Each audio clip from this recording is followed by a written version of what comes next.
City Council Budget and Appropriations Committee. We're here this evening for Council Resolution 18-0091R, Budget Oversight Hearings for the Baltimore City Police Department.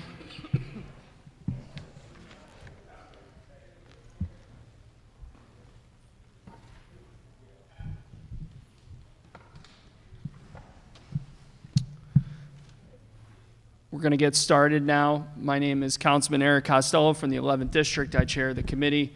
To my left, Councilman Leon Pinkett, 7th District, Vice Chair of the committee. To his left, Councilman Brandon Scott, 2nd District, member of the committee. To his left, Councilman Isaac Yitzi Schleifer, 5th District, member of the committee. To his left, Council President Bernard C. Jack Young. To the right, Councilman Chris Burnett, 8th District. To my right, Councilman John Bullock, 9th District. To his right, Councilwoman Sharon Green Middleton, 6th District, Vice President of the Council and member of the committee. To her right, Councilwoman Shannon Sneed, 13th District, member of the committee. And to her right, Councilman Zeke Cohen, 1st District. To my immediate right is Marguerite Curran, staff to the committee. Representing Mayor Catherine Pugh tonight is Jeff Amoros from the Office of Government Relations. A couple of quick ground rules. If you have a cell phone on you, please turn that cell phone to vibrate, silent, off, or any other setting which does not make noise. If you are from the police department or an agency and you're testifying, please be sure to speak directly into the microphone. This hearing is being streamed live on Comcast Channel 25 and on Charm TV. To my colleagues, just as a reminder, this resolution is part of a group of 2 resolutions introduced by the Council President, Councilman Scott, Pinkett, and myself. The first half of this hearing is going to be dedicated to budget oversight. We're not going to be addressing crime-fighting strategies or trends within each of the 9 districts. I want to be clear on that. If any questions come up around that, I'm going to ask the police department to hold on answering those questions. We'll move those questions to the second half of the hearing, which deals with council stat in terms of deployment and crime trends throughout each of the 9 districts, which is going to be chaired by Councilman Brandon Scott, who chairs the Public Safety Committee. So with that, I'm going to turn it over to Chief Gillis from BPD for a brief presentation, and then we will get into questions from council members. Chief Gillis. Thank you, Mr. Chairman, Mr. President, Mr. Chairman, Scott and Costello. Jim Gillis on behalf of the Police Department and on behalf of Commissioner Tuggle, who's not able to be here this evening, obviously. If I can start by introducing the team of folks who are really the subject matter experts who are here with me tonight. To my right is Colonel Byron Conway, Lieutenant Colonel Kevin Jones, Chief Steve Odell. Jim, please speak into the mic. Executive Director Drew Vaught, Lieutenant Colonel Dion Hatchett. Behind me is Director Paula Williams, Chief David Cowley. I have Captain Sean Brown, and Lieutenant Colonel Baralero and Major Hance back there as well. Director Guevara is here, and I believe Major Gilbert I saw back there as well. These folks are truly the experts who do run the day-to-day operations on the internal side and the external side of the agency. And so when we get into the specific details of any questions that all of you have, they are best equipped if I can answer them. What we prepared for you, as in times past, is I'll be very brief presentation, and there are a lot of visuals in here to help describe some of the numbers that you will hear about tonight. And I think that I'll kind of go through this quickly, and then if you all would like to refer back to it, there's some things that are helpful, obviously. Starting with, it's an agency snapshot. I'm going to flip here because I can't really see on the screen very well. But there are a couple of graphs here that give some numbers of where we are in terms of staffing, in terms of retirements, resignations, separations, new hires. If we go to the next slide, that talks about internal affairs investigations in terms of suspensions, whether they're pending trials, whether they're open cases, again, vacancies and staffing, some medical information on terms of who is out on medical, not specific to any individual, but the numbers. The third chart here is about the academy classes, the numbers that are in the classes, projected graduation dates, and then if you look at the bottom of that chart, it is about overtime budget and has a lot of big numbers there. All these things are combined together on these 3 charts, and they get into closer detail as we get further into the presentation here. If you look at this visual here, what this is showing is what is on the previous pages of the 2 charts that you saw. The bar graph on the left shows the breakdown of the agency in terms of numbers, and if you can't really see what the colors represent, but the green, for example, is the sworn personnel of the agency. It's the majority of the agency, about 2/3. And on the right side, the bar graph shows the actual budgeted positions and then the vacancies for sworn and civilian. This is a snapshot in time of the overtime spending that has been happening since the council began these oversight hearings starting in July of 2018 through the end of January of this year, and it shows a spike in overtime spending in November of last year.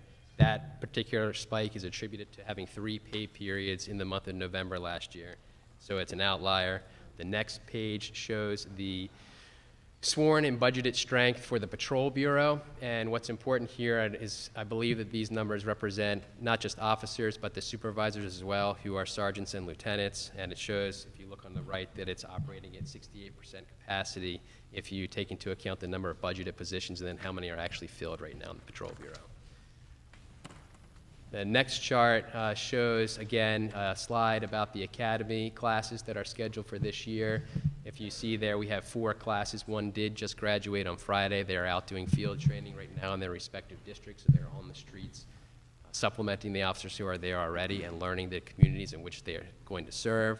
And what happens now is folks who go out on the street for field training stay in the district where they do their field training. So they develop relationships, know the geography, and know the folks who are there, and so it's a much smoother transition for when they are actually fully sworn certified officers.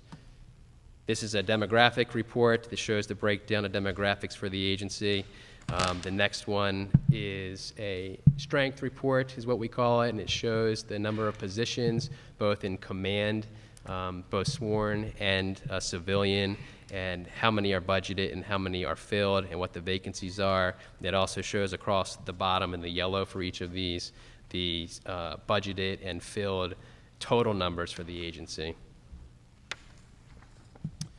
This slide right here represents a snapshot in time of the Office of Professional Responsibility, which includes internal affairs, and has a breakdown of all the statistics of where we are 2017 versus 2018.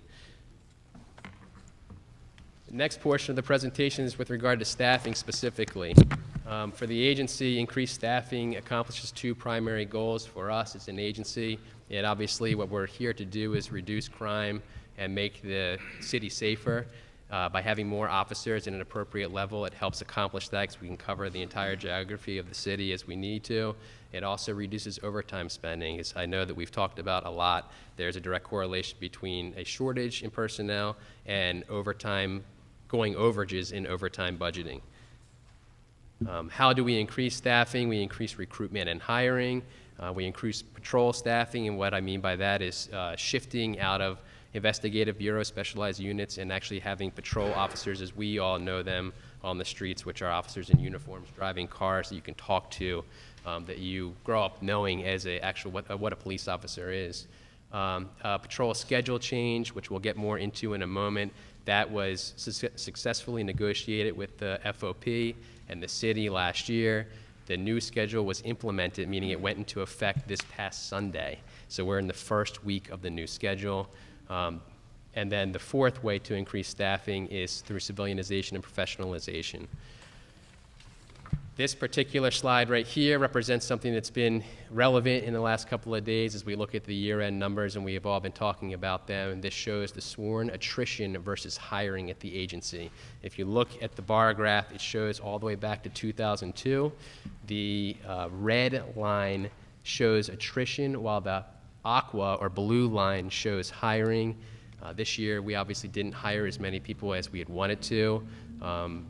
One thing that we did successfully accomplish is really rocketing to the forefront our recruitment efforts. And in order to successfully hire more people, we need to solve that problem first, which I think we were successful in doing.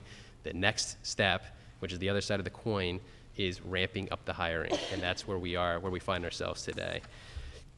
If you look at this, this is a breakdown of applicants by location in 2019, and what that means is so far this year, people who have applied to be a sworn member of the agency, if you look at the 61, that is 61 folks from Baltimore City who have applied, 122 have applied from elsewhere in the state of Maryland, and 153 have applied from out of state.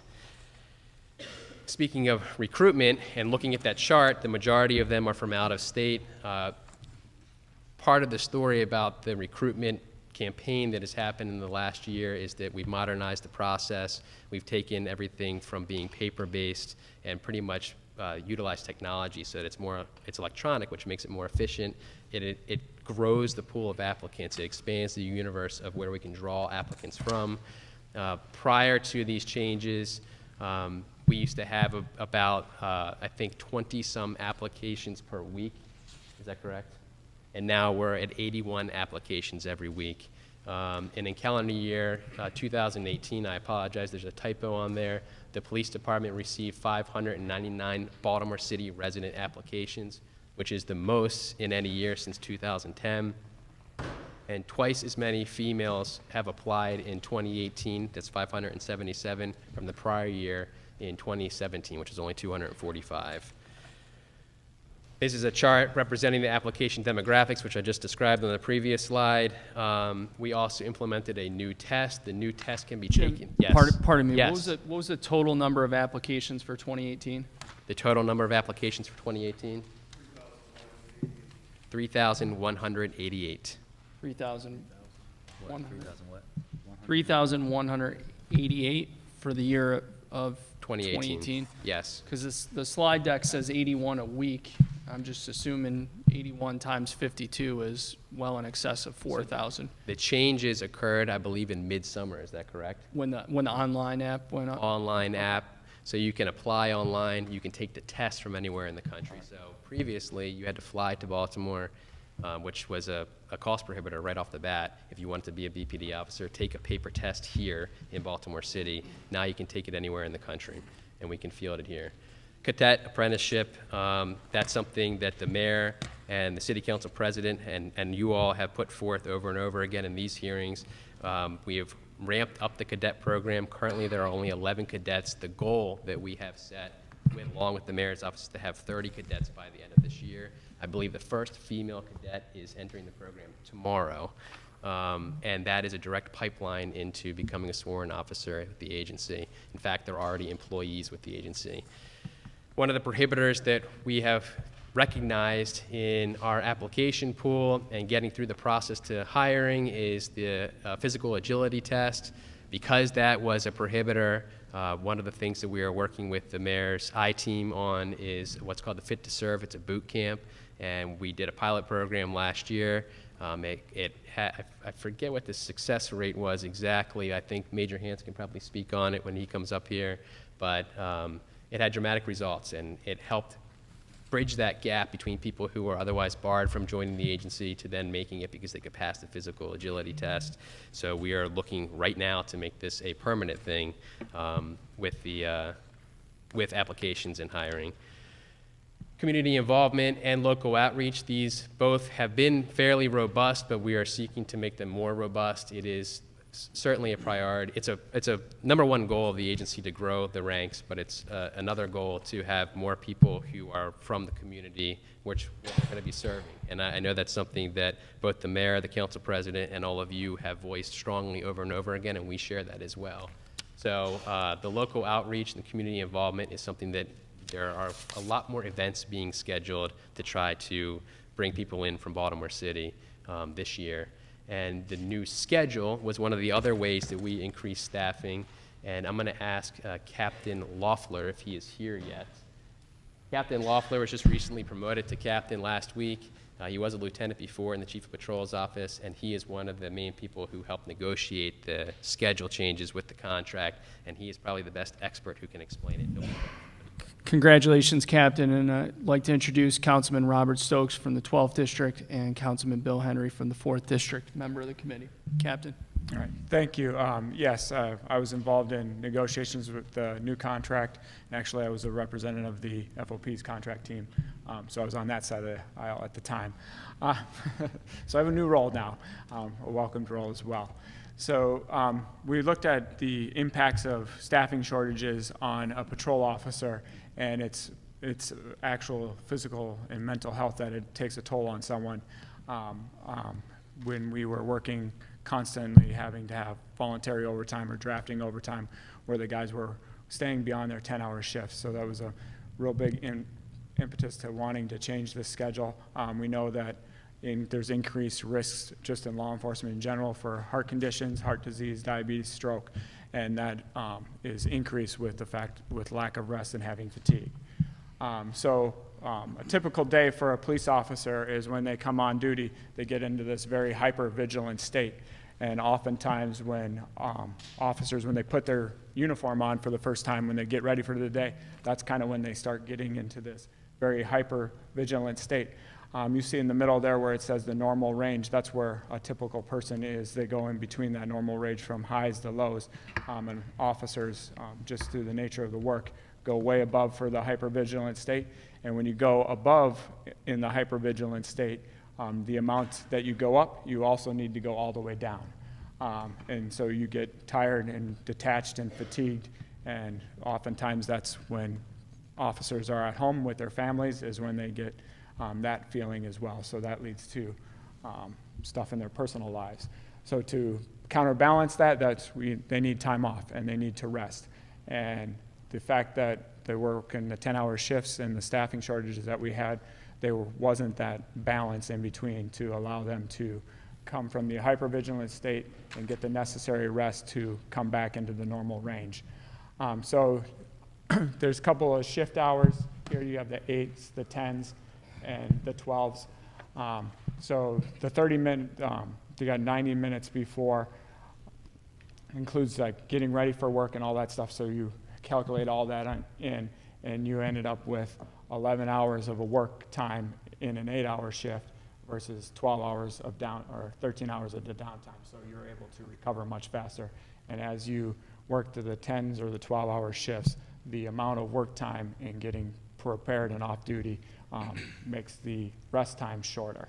And with our guys working the patrol schedule with the 10-hour shifts and being so short and constantly having to work overtime and drafted, they weren't getting off at the 10 hours to get the rest. And so you looked at the 13 hours of work time, and you were talking about 14, 15, 16 hours of work time and very little time for rest. So there's consequences to that. The officers increase medical usage, get increase in citizen complaints because the officers aren't rested and they're not in the right mental state, more likely to use use of force, physical injuries related to the job, and then also traffic accidents. So these are the consequences of being staffed the way we were on patrol. So one way to alleviate the staffing shortages was to increase the amount of days they show up to work each day, and so we've returned to the 8-hour shift. So the officers now will work 8 hours and 33 minutes. They're on a 5-day, 2-day, 5-day, 3-day off pattern. That rotates throughout the year. The midnight shift starts at 10:39 in the evening and goes until 7:12. So they have roll call at 10:39, and then at the conclusion of roll call, that's when we do shift change. So that extra 33 minutes facilitates the shift change between the shifts. And day work is from 6:39 to 3:12, and evening shift is 2:39 to 11:12. The midnight shift is a permanent shift, so those guys always work the midnight hours. The day and evening shifts, which we call the Baker and Charlie shift, they rotate shifts every 28 days. So after the 4-week cycle, the Baker shift becomes the Charlie shift, and then the Charlie shift becomes the Baker shift. Each shift has 3 leave groups. You see here the H days, the way they're distributed throughout the work week. None of the H days overlap. So the previous 10-hour schedule, we had 4 leave groups. But on Sunday, Monday, Tuesday, and Wednesday, and Saturday, half of the leave groups were off. So you only had 50% of the people were scheduled to work those 5 days a week. Thursday and Friday, there was 3 groups scheduled to work, so 75% of the people were scheduled to work. So there was a dramatic increase on Thursdays and Fridays. Now we have them evenly distributed, so 2/3 of the employees scheduled to work will be there each day. These are the number of officers we're going to field each day on the shifts. So corresponding districts and shifts are there. So the midnight shift will have 135 officers out on the street scheduled, fielded, and then the Baker and Charlie shift will be 144 each. Let's see. So that equates to 423 officers fielded each day for the new shift schedule. Captain, how many officers do we have in patrol right now? So we have assigned to sector patrol that handle the 911 calls for service. We have 750-ish people, but of those, there's only about 660 of them are full-duty police officers that can actually be fielded on the street on a currently right now. Thank you. Yep. So the new shifts, the schedule was built on a shift relief factor of 2.0, which that means for to make sure you have 24/7 coverage for that one position, you'd actually need to have 2 people. So that's the 2.0, and with this fielding of 423 officers each day, we would need 846 officers to make the schedule, optimize the schedule that we can. And clearly we don't have the 846 now, but the officers will show up much more frequently. So the old schedule was the 410 schedule, and by increasing that 1 extra day off a week, you dramatically increase the shift relief factor. So for the old schedule, we were at a 2.91 shift relief factor, so almost a 3 person you needed each for each position to field. So that equates to 1,182 officers. So you can see the decrease in the number of officers that we need in patrol to staff the schedule is 336 people. So we were able to stretch the personnel that we have much farther by going to the 8-hour shifts.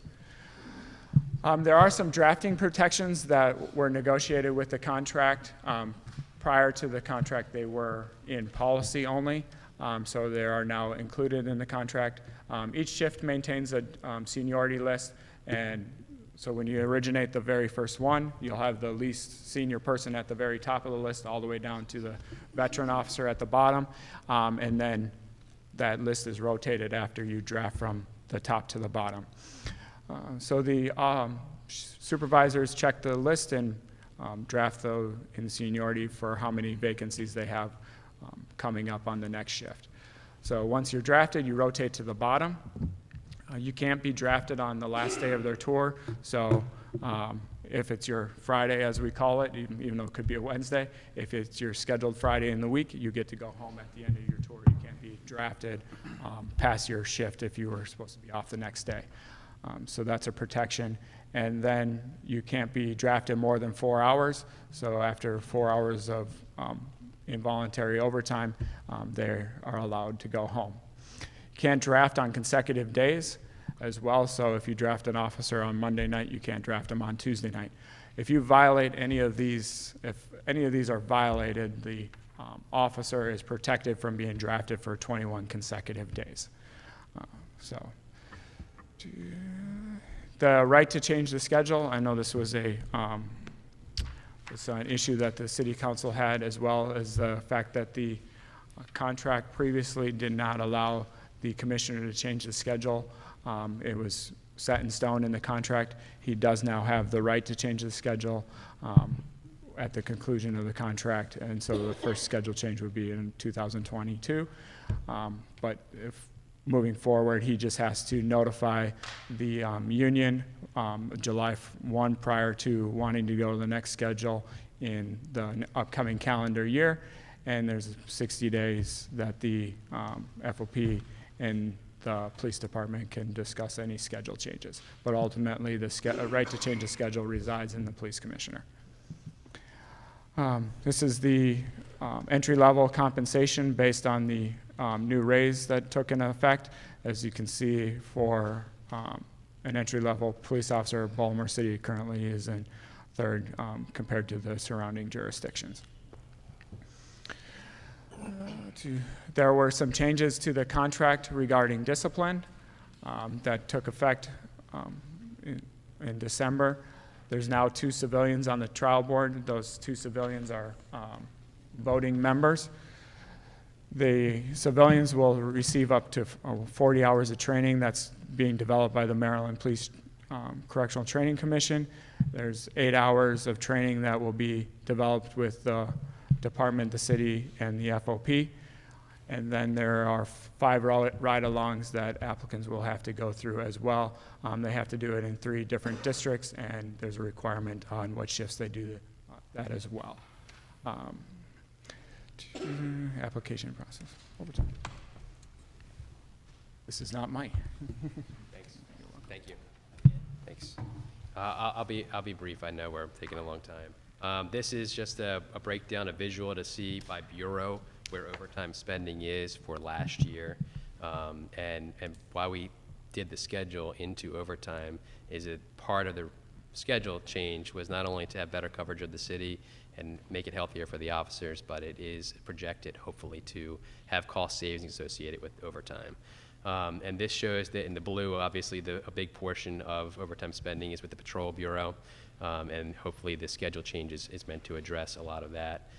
This is a breakdown chart of overtime spending.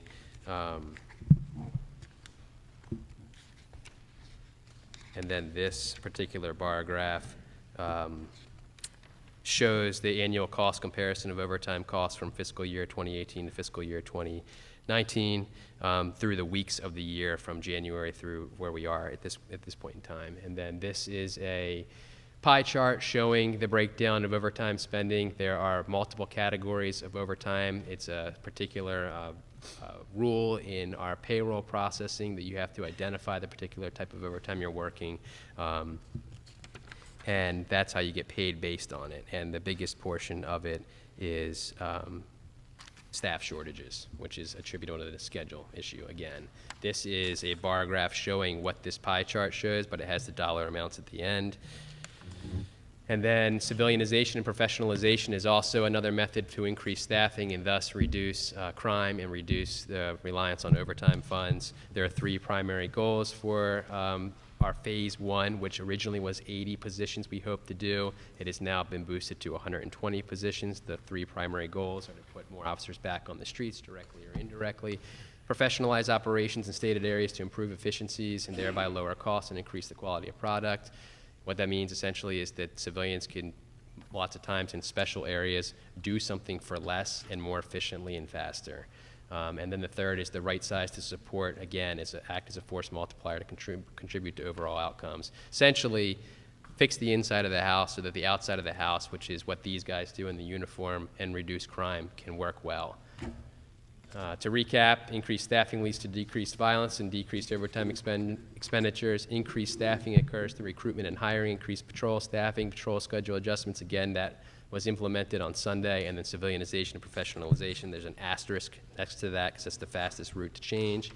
And then attached here is an appendix with some additional charts that I think are more relevant to the second portion of this hearing tonight. Thank you, Chief Gillis. We'll start with Council President Young.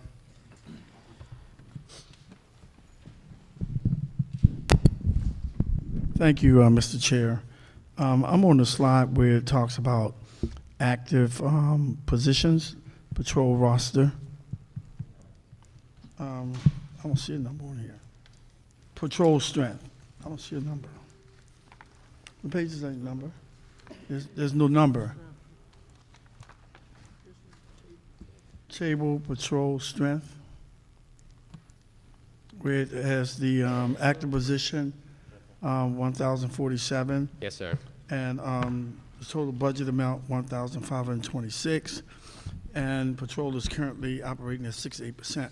I need to get some clarity on that, because when you go back to the other page where it says we have 423 officers covering the shifts, where's the other 624 patrol officers? Do we know where they are? From my understanding, the 423 officers are the threshold that we need to fulfill the schedule per day under the new schedule. And the other 600 would be off, and they would backfill the 400 on the next day or whatever. Captain, you have? So part of the, In the mic. I'm sorry, part of the total number includes lieutenants and sergeants as well that are assigned to the patrol division. And they're also included in that is our DAT units that are assigned to the districts as well. So it's not all encompassing of just the officers pushing a marked patrol car. So you're saying 624 officers are backfilling the 423? No. I'm confused. So So the reason why I said that is we supposed to have 1,047 active patrol positions, okay? In my mind, I'm looking for 1,000 patrol officers to be patrolling our streets at any given time. I understand that some are off, but I can't see 624 being off all at the same time. So the 1,047 number includes sergeants and lieutenants as well. It's not just a police officer. So the 423 Three is just strictly patrol patrol officers. Yes. So it would be helpful in the future that you include that so we can see those numbers, because I need to know exactly how many lieutenants, how many captains, how many majors, so I can look at these numbers and realistically see that it's 1,047. That's what we want to see. Okay. Okay? Yes, sir. Thank you. I appreciate it. And thank you for helping to get the schedule changed. We really appreciate that. No problem. Thank you, sir. Done, Mr. Chair. So the current level of crime in this city is absolutely unacceptable, and I don't think there's a person in this room that disagrees with that statement. If there is, please speak up now. So we went from a need of 1,182 officers in patrol to a current need of 846 with the schedule change. That's to put out 423 officers per day in 3 shifts, 7 days per week. And right now, we only have 660 officers in patrol. And I don't know what the total sworn number is throughout the department. What are we doing? And I'm not ready to get into the conversation of civilianization yet, but what are we doing with overtime as a tool to have more officers on the street in patrol? Because we simply do not have enough officers on the street in patrol. 14 officers in the central district is unacceptable, and Colonel Jones knows that, being or Lieutenant Colonel Jones knows that, being the former major in the central. So what are we doing to have more than 14 officers on the street during a shift in any given district? So, good afternoon, evening, sirs. So what we do is in most districts where we just mentioned, by contract, those who can be held over to meet the constant of that shift will be held over. Other than that, in that mix in that district, you also have your district action team. So you have those officers, normally a squad of 1 sergeant and up to 6 officers who are in a specific district who are doing proactive enforcement within that district. So there may be a problematic area that they need to address, whether it is in the central district, whether it's McCullough Homes, 1500 block of Pensy, if it's North and Linden. There are the discretionary units that we need to give us that hot spot to do those corridor checks, to do those enforcement along those main thoroughfares. What we also have is a contingent of officers and out of the special SOD, which has your tactical unit, your motors, your canine, your other discretionary units. So they are the supplemental officers that you'll see along the Pennsylvania Avenue corridor. The mobile metro unit, we have that team which will be displaced, will be dispersed and deployed within the various districts. Right now, I believe mobile metro is in the tri-district area right now.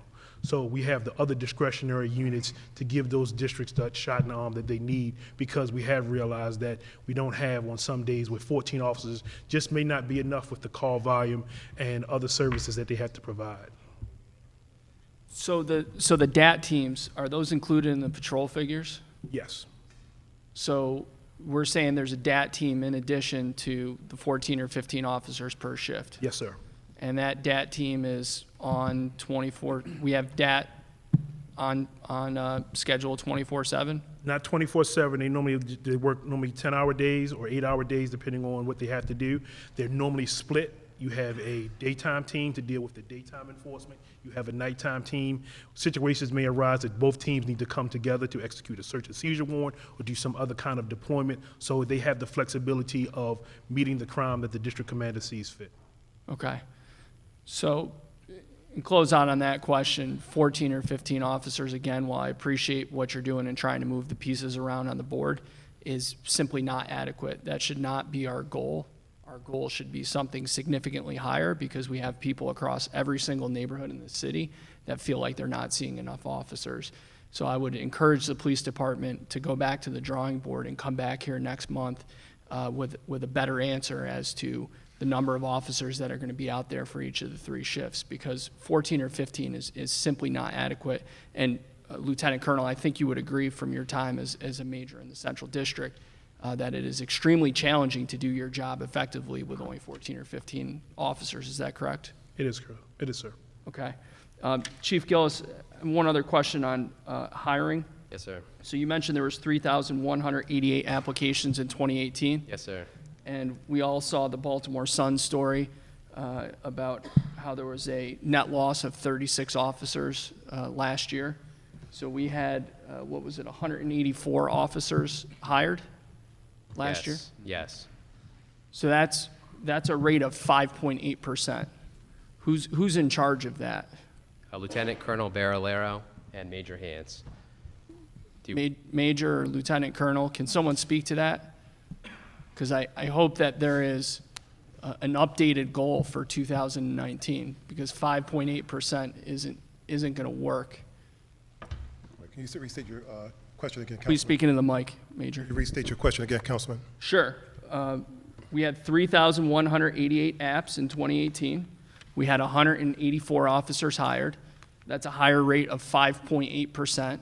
In my estimation, that is failing, with the exception of confirming a new police commissioner and rooting out systemic dysfunction in this department. There's no greater sense of urgency than getting this department up to appropriate staffing levels to deal with the rash of violent crime in the city. So 5.8% is an unacceptable result from the police department. What is the police department doing when we're getting 4,000 applications to get more than 5.8% of those individuals hired and in uniforms and out patrolling our streets? Okay, so one of the things that we're doing, well, one of the impediments that we had last year is that our recruitment team was actually out of a service for about 2 months.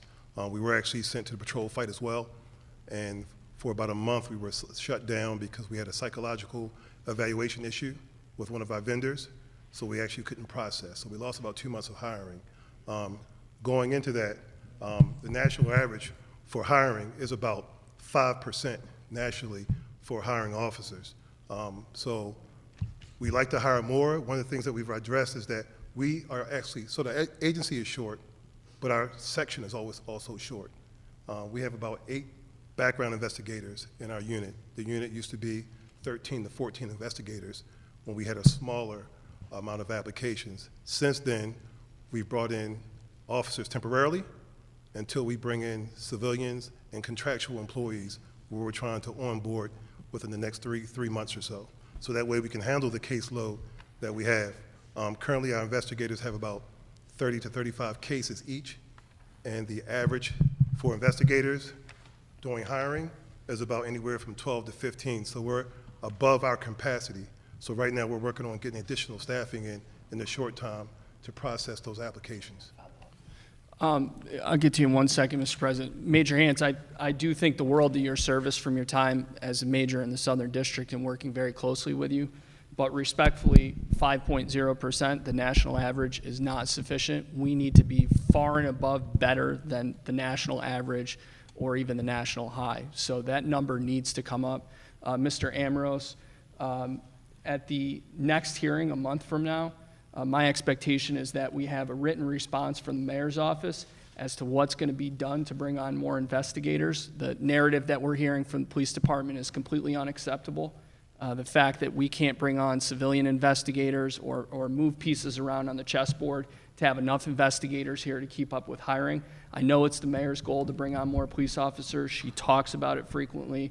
We need to see some type of action in terms of what this administration's plan is. So I'd like to see something in writing in conjunction with Chief Gillis. What's it?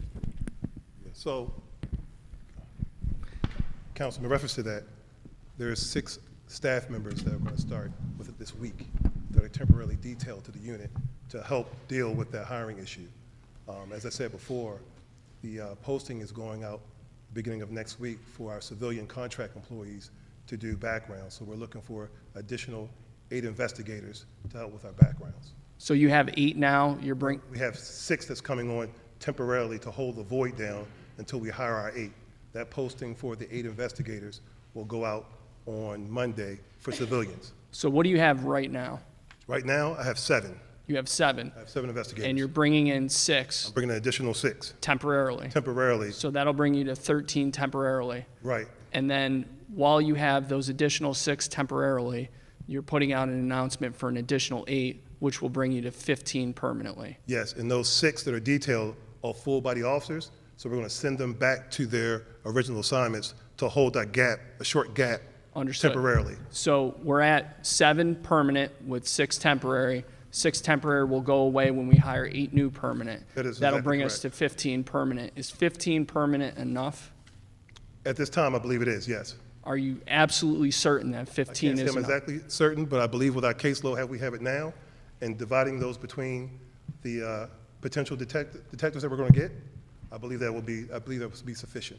So I would ask that you come back to this committee immediately. It doesn't have to be during a hearing. If 15 is not enough, we need to know that it's not enough, and we'll work with the mayor's office during the budget process. Mr. Ambrose, please bring that back to the So this was talked about at the last city stat with the mayor, and the mayor's innovation team actually spoke on the dynamic of our case load and the dynamics of breaking up the caseload that we currently have and the amount of detectives that were needed, and that's the number we tentatively came up with. Okay, well, I want to make sure Provide you we that- have that what we PowerPoint need. if necessary. We need to have what we need or more to get through this backlog of cases, because we need more officers out on the street. I completely Again, agree. there is no greater sense of urgency in the city. Council President Young? Thank you. Did I hear you say that one of the vendors y'all had to get rid of? We haven't officially got rid of them, but we've talked about it in previous meetings. Kentech, which is our investigative agency. So I believe when they were previously onboarded prior to my arrival at the recruitment section, we were trying to work through the value of having them. What I realized is that Kentech cannot do a complete 100% background. They can only do a portion of those steps, which is very small. And because the amount of work they do and the cost is not beneficial for our agency. Okay, well, my understanding is that they did a great turnaround from what I was told. I don't know what the politics is in the police department as relates to minority firms doing this kind of work, but I was highly insulted because I looked into it, and right after I looked into it, they were told that they were no longer needed, and they're trying to close out the case. So, Mr. Chair, I think we need to be looking into those kind of things as well, because that's another part of the reason why we can't get people through. I mean, we already had a minority firm that was there that was doing some background checks and psychological, those kind of things, and you guys just got rid of them. That's unacceptable. That's all I have to say. Who made the decision to get rid of that firm? We still have the firm on, but I have not sent cases to Not them. doing any work, none, zero. And then the add insult to injury, they wouldn't pay them until I got involved.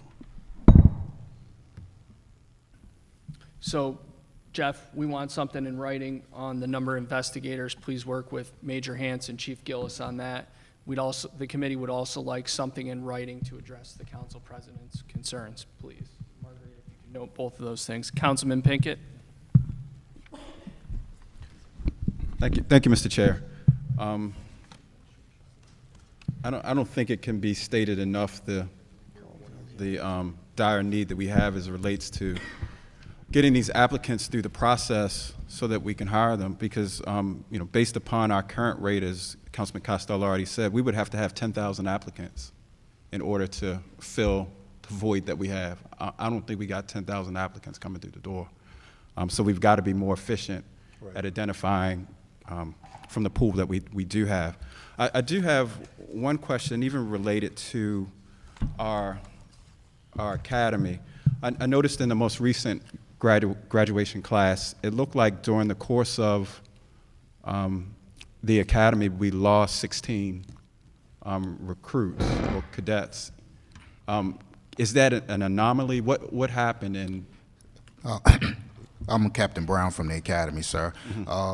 It's various different situations. Sometimes the trainees are not from the local Baltimore metropolitan area.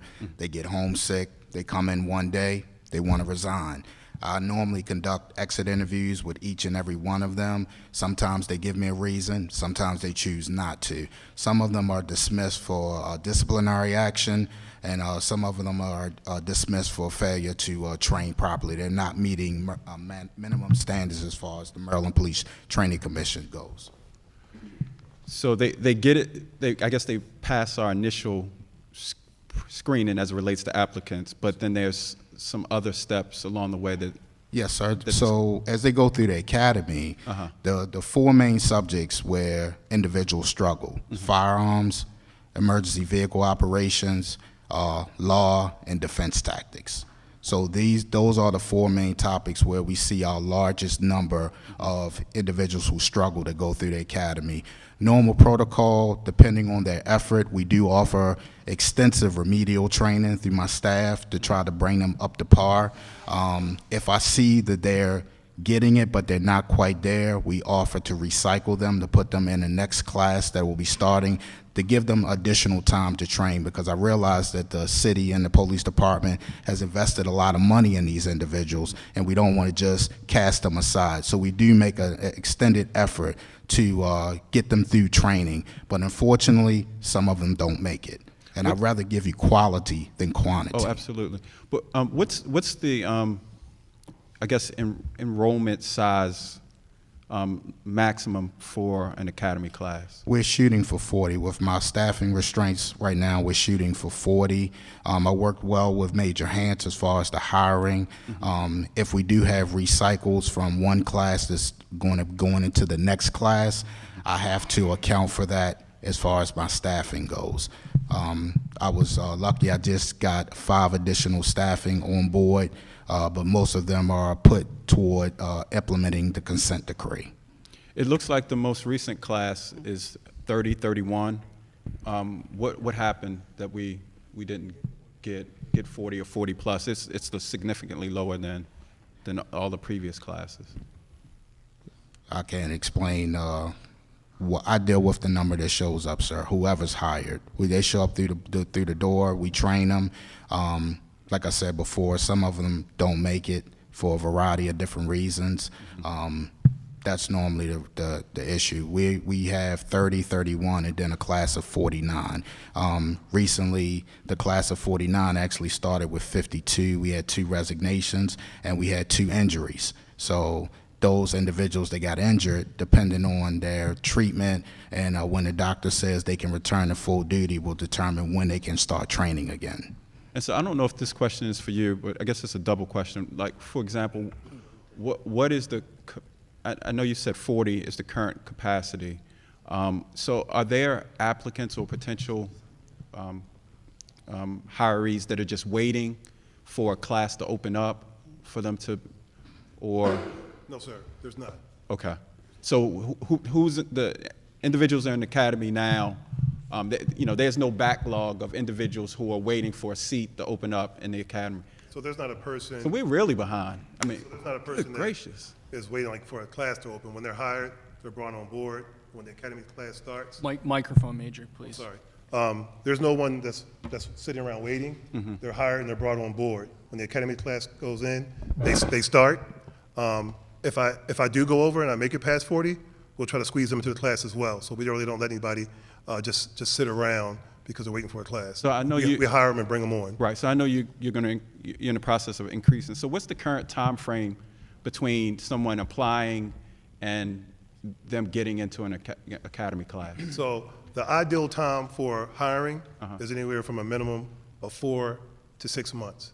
What I explained in the city staff meeting is about the applicants, and we had some data to show that a lot of the background investigating is incumbent on the applicant. If the applicant is not responsive and giving their information in a timely manner, it will hold up their process, because there's certain things that are mandated by Maryland Police Training Commission that we must have to be able to move forward, to be able to gauge and do a polygraph, to be able to give a conditional offer, to be able to send them to their medical and psycho evaluation. But when applicants are on board and they do what we ask them, they get hired very quickly. Cadets get hired in a matter of 2 to 3 months, but officers, usually a minimum of 4 months. But a lot of times what we see is that applicants will be slow on giving their information. And we have a concierge service inside of the recruitment section that will call the applicants and usher them through and get them to get their information in. So we constantly have conversation with the applicant throughout the process from beginning to end. There's a person that picks up the phone and actually contacts them and sends them an email. Yeah, I mean, I don't know what's typical, but 6 months from application to academy, by that time people will lose interest or have gone to some other agency. Right. Oh, thank you, sir. Councilman Scott? Thank you, Mr. Chair. Actually, you guys can probably be seated for a little while here. So I want to talk about the active positions and the vacancies portion for my first question. Chief Gillison, actually, I think this is something for the budget department to chime in on too.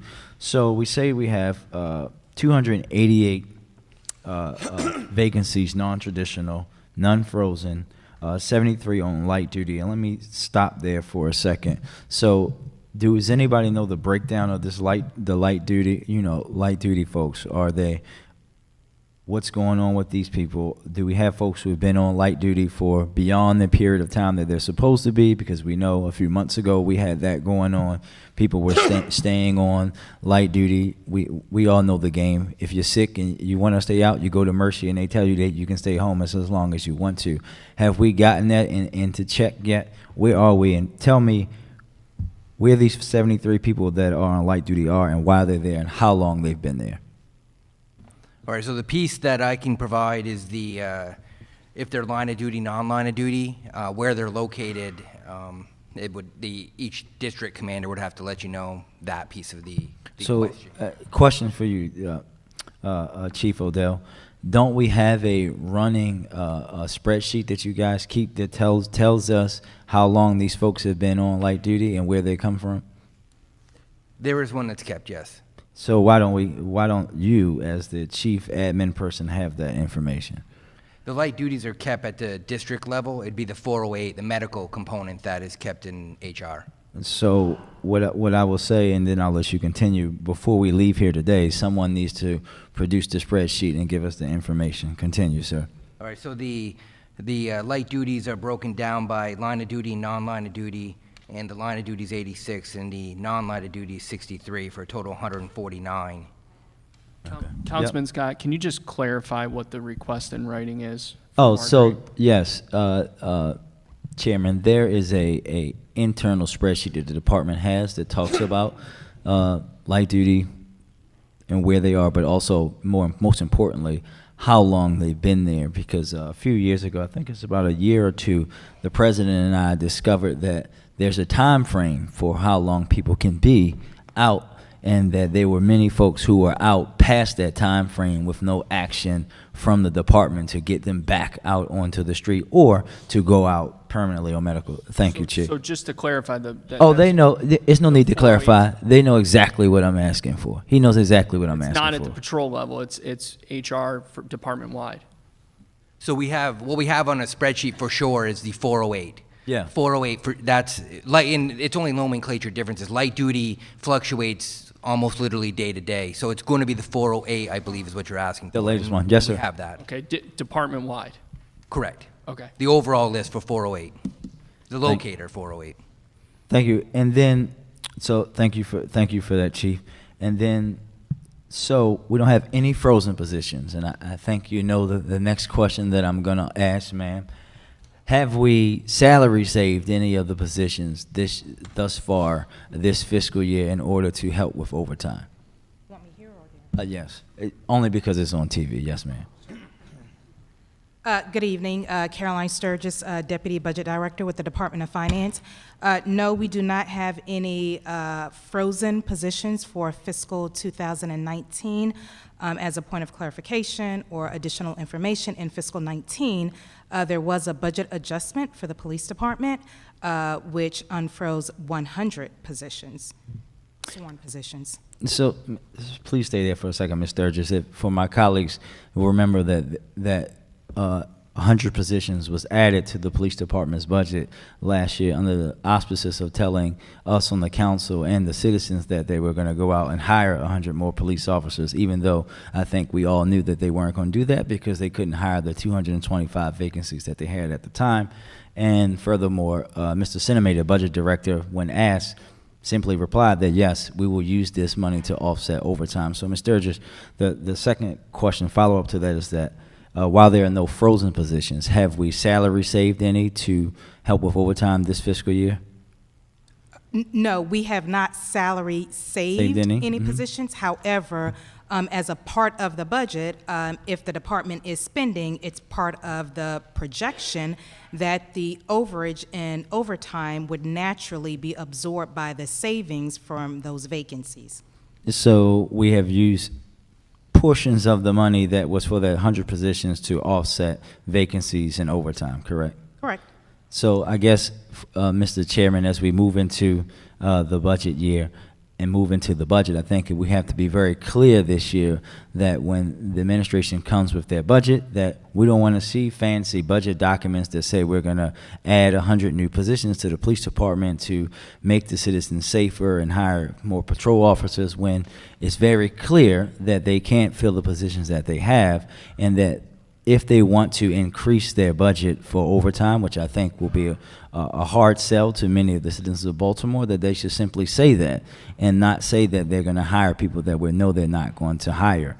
And I will lead that into my second question, my second round of questioning, which is around the civilianization plan. And Ms. Sturgis, don't go too far because I'm going to come to you on that too. Can you, Chief Odell, it was very briefly in the presentation, can you go through that portion for a second for us? Yeah. Well, the slide, I don't have the actual clicker, but the slide just, all right, let's try to find the slide. Other way. The slide 50.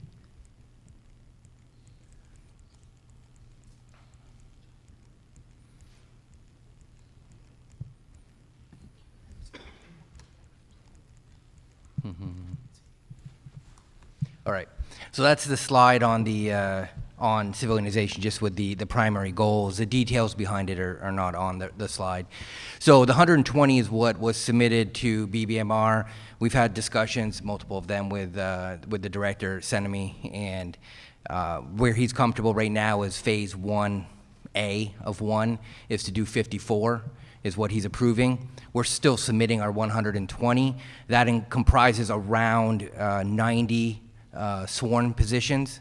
So when you do the math out, the 90 sworn positions will equal approximately 120. The expected starting salary of 120 civilians that would fill those positions. On a position-by-position comparison, you're looking at about 2.5 million savings for the people who currently are in those spots.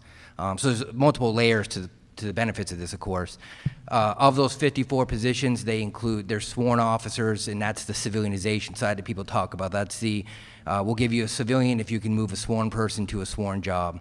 The professionalization component of this is, you can't stop there because there are a number of complicating factors as to, like, if you remove the 5 sworn in a particular unit that has 11 people, that's 50% understaffed, you're going to create a bigger administrative problem than you had with the 5 sworn.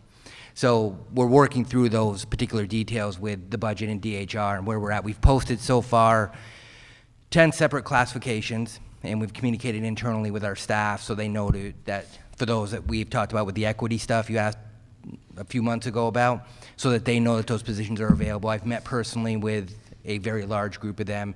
So they're working on getting on those lists that are going to be used as a bucket, talent bucket for us to work within internally and then go external when that is exhausted.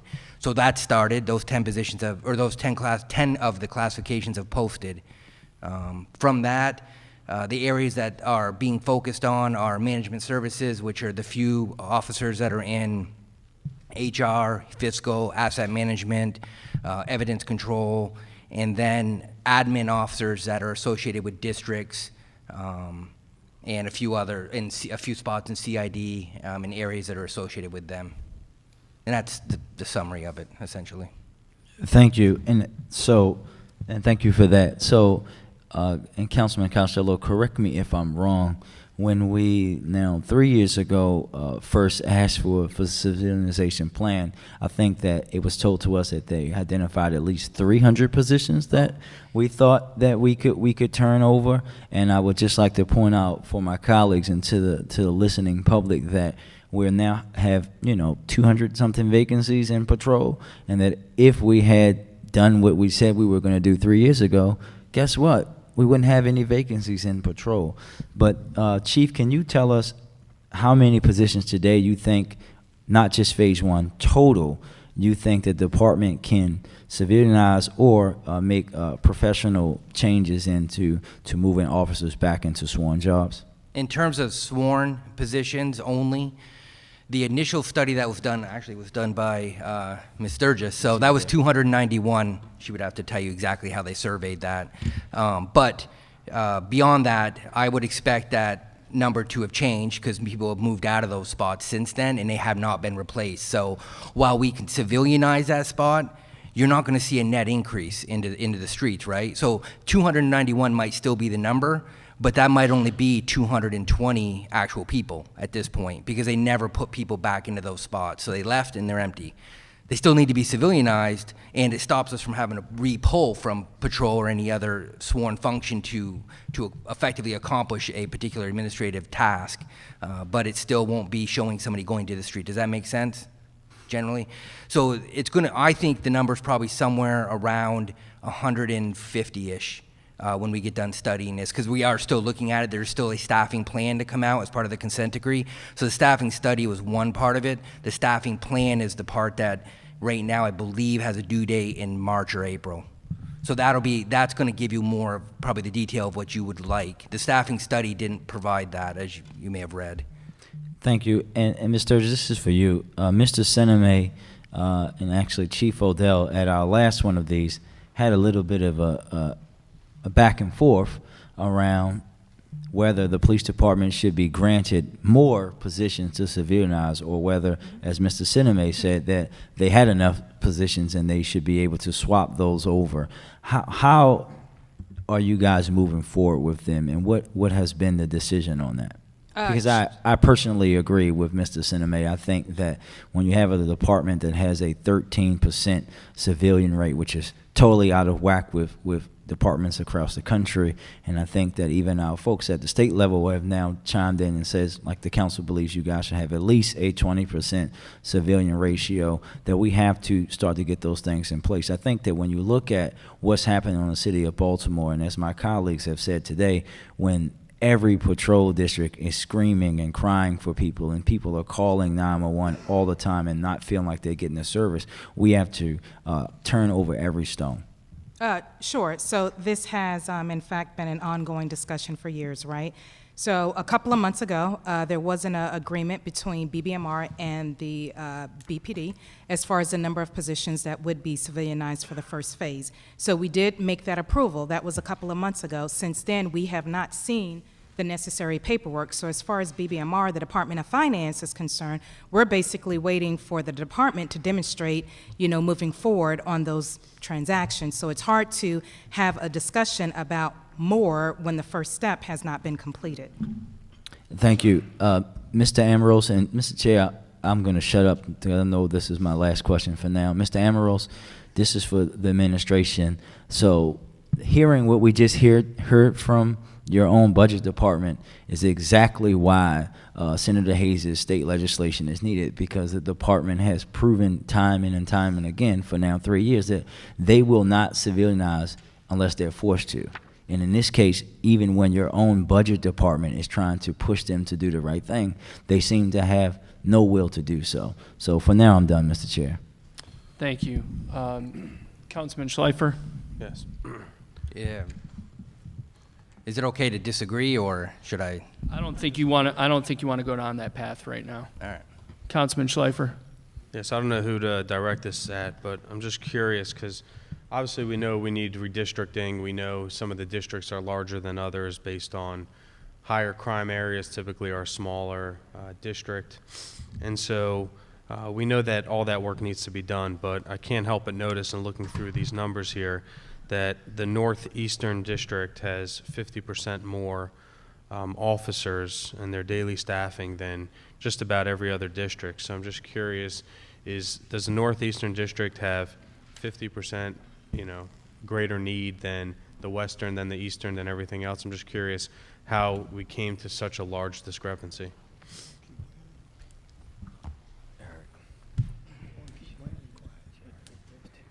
Lieutenant Colonel Hatchett, Area 2 Commander. I have the Northeast, Eastern, and the Southeast.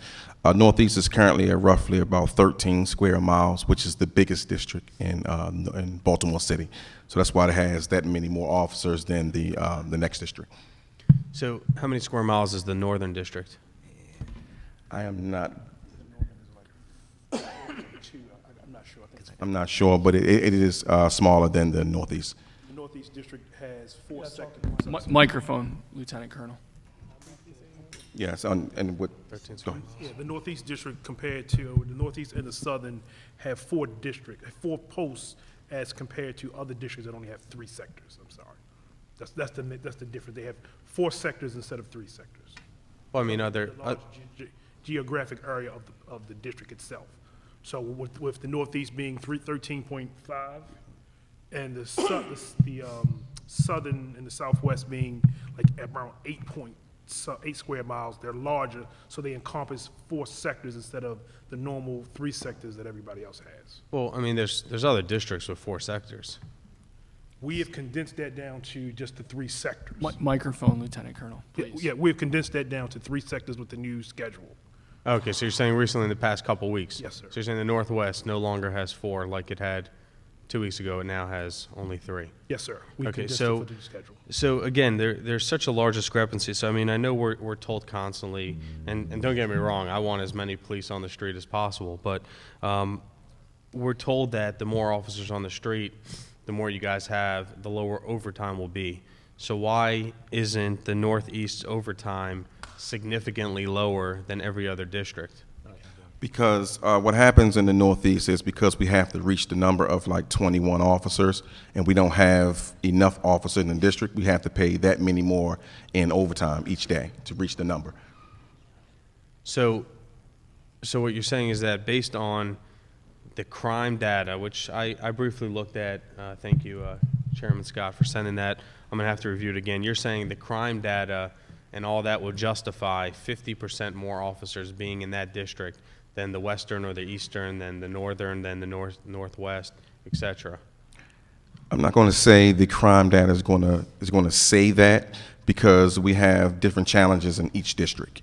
But what I can say definitively is that the Northeast District is so large that if we don't have enough coverage, we're going to have more crime in those districts. And call volume, yes. The call volume in the Northeast District is higher than any other district in Baltimore City. 20,000 more calls for service. All right, so I mean, I'm gonna have to take a look at that, and I ask you to also take just a closer look at that, because 50% more is a very large number. So I understand it is the largest. I understand it's got a high call volume, but 50% more is a pretty significant number. It's surely, I can't imagine. I'm gonna look into the square mileage. I didn't know offhand any of them, but I assume the Northeast is not 50% larger than the Northern. Size-wise, I assume the call volume isn't 50% more. I could be mistaken, but it's something that really sticks out at us. And to echo Councilman Costello's concern, you have certain areas that do have plenty high call volume also and have high levels of crime, such as the districts I've named, and it just seems like there's a major lopsided deployment here. Yes, sir. Real quick, in I got two follow-ups, and then we're going to go to Chris Burnett.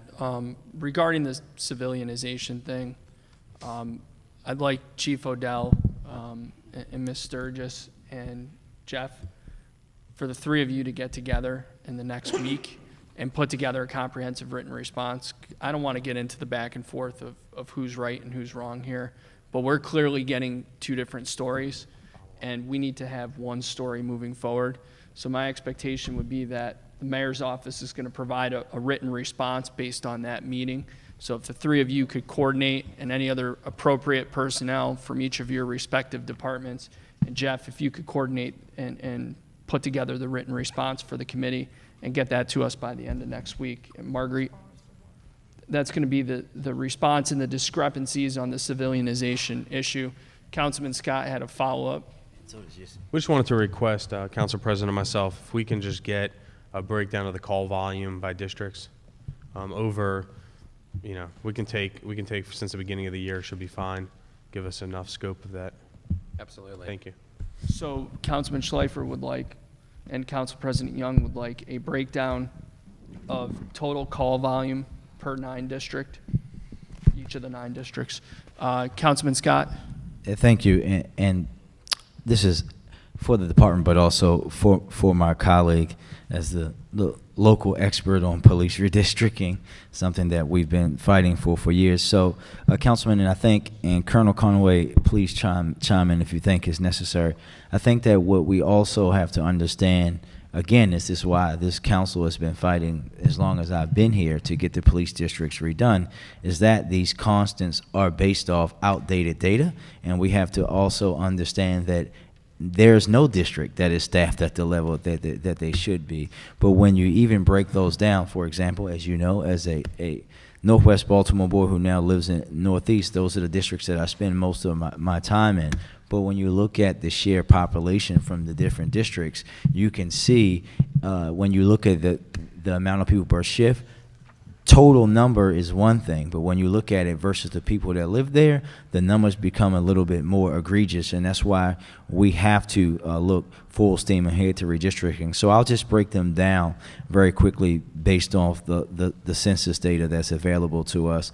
So the Central District, which we know has a big influx during the daytime, has 38,000 residents in it. The Eastern District has 41,000 residents in it. The Northeastern District has 131,000 residents in it. The Northern District has 95,000. Northwestern District has 79. Southeast has 65. Southern has 61. Southwestern has 67, and the Western has 40.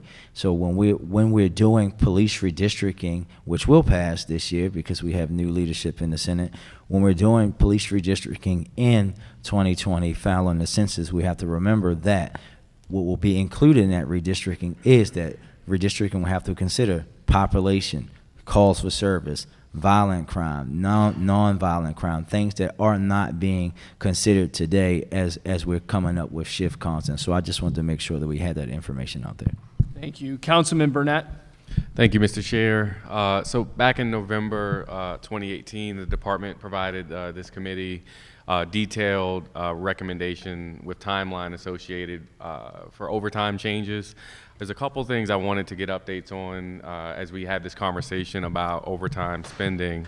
One of the goals required district commanders to monitor on a daily, weekly, and biweekly targets for each section, unit, total overtime spent, percentage of total expended, and just really detailed monitoring, including internal audits, time stamping of location of officers. Where are we with that level of detail? I know that we haven't surpassed the timeline that you sent that we would have this information, but just wanted to get an update on where we are with sort of real-time tracking of overtime. Good evening, Director Paula Williams of Fiscal Services. And I would say that definitely we are taking great care in monitoring the overtime. Overtime is reviewed by each supervisor, it's reviewed by the fiscal staff department, it's reviewed by the commissioner's office. So we are really looking at our overtime. We're making sure that we have the necessary approvals on it. We also have conversations with our internal IG's office. So we are making improvements in monitoring the overtime, and it is a work in progress, but we do believe we're making strides. How much of that information is provided to the district commander on a daily basis? On a daily basis? Yes. There's consistent communication as far as overtime. Overtime is communicated on a daily basis. To the district commander? Yes, I do see it. So they are given by officer, by shift, where every officer is before approving overtime, how much they've already accumulated on a daily basis? On a weekly basis, we send out reports, or we monitor how much an officer has accumulated. Okay. The second question I had about this particular topic is on, what slide is this? There was a slide that broke down. Sorry, give me 1 second. Pulled it down. Broke down, I think, slide 48.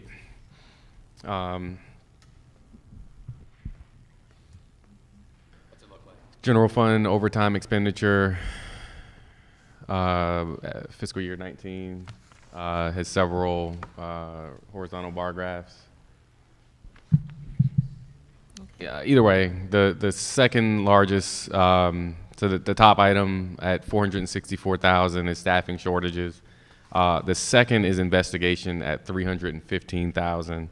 What level of oversight is provided to that particular unit? And it represents 17% of the expenditure. So can you talk a little bit about how success is measured given the clearance rate that we're sitting at right now?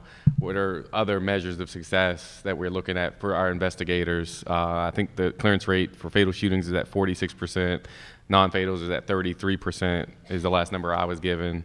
And so that number is pretty concerning given the expense that we are putting out for overtime for investigators. And maybe that doesn't tell the whole story as far as who's doing investigation. And so I know it's never that simple. So can you jump into that a little bit for me? So it's a little bit trickier than that. So as you know, when we run initiatives, they come out of my bureau. A lot of those extra patrols come out of CID. Not only that, we were speaking a little bit earlier about detectives that are going to be detailed to recruitment in order to take up the backlog. So for instance, I just got a text message from a lieutenant that would say, listen, the detective that's getting detailed tomorrow is on the midnight shift, so tomorrow I have to pay overtime for that. So sometimes it's changing it's changing the forecast.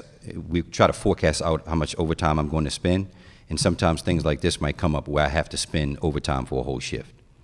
The clearance rate is an issue.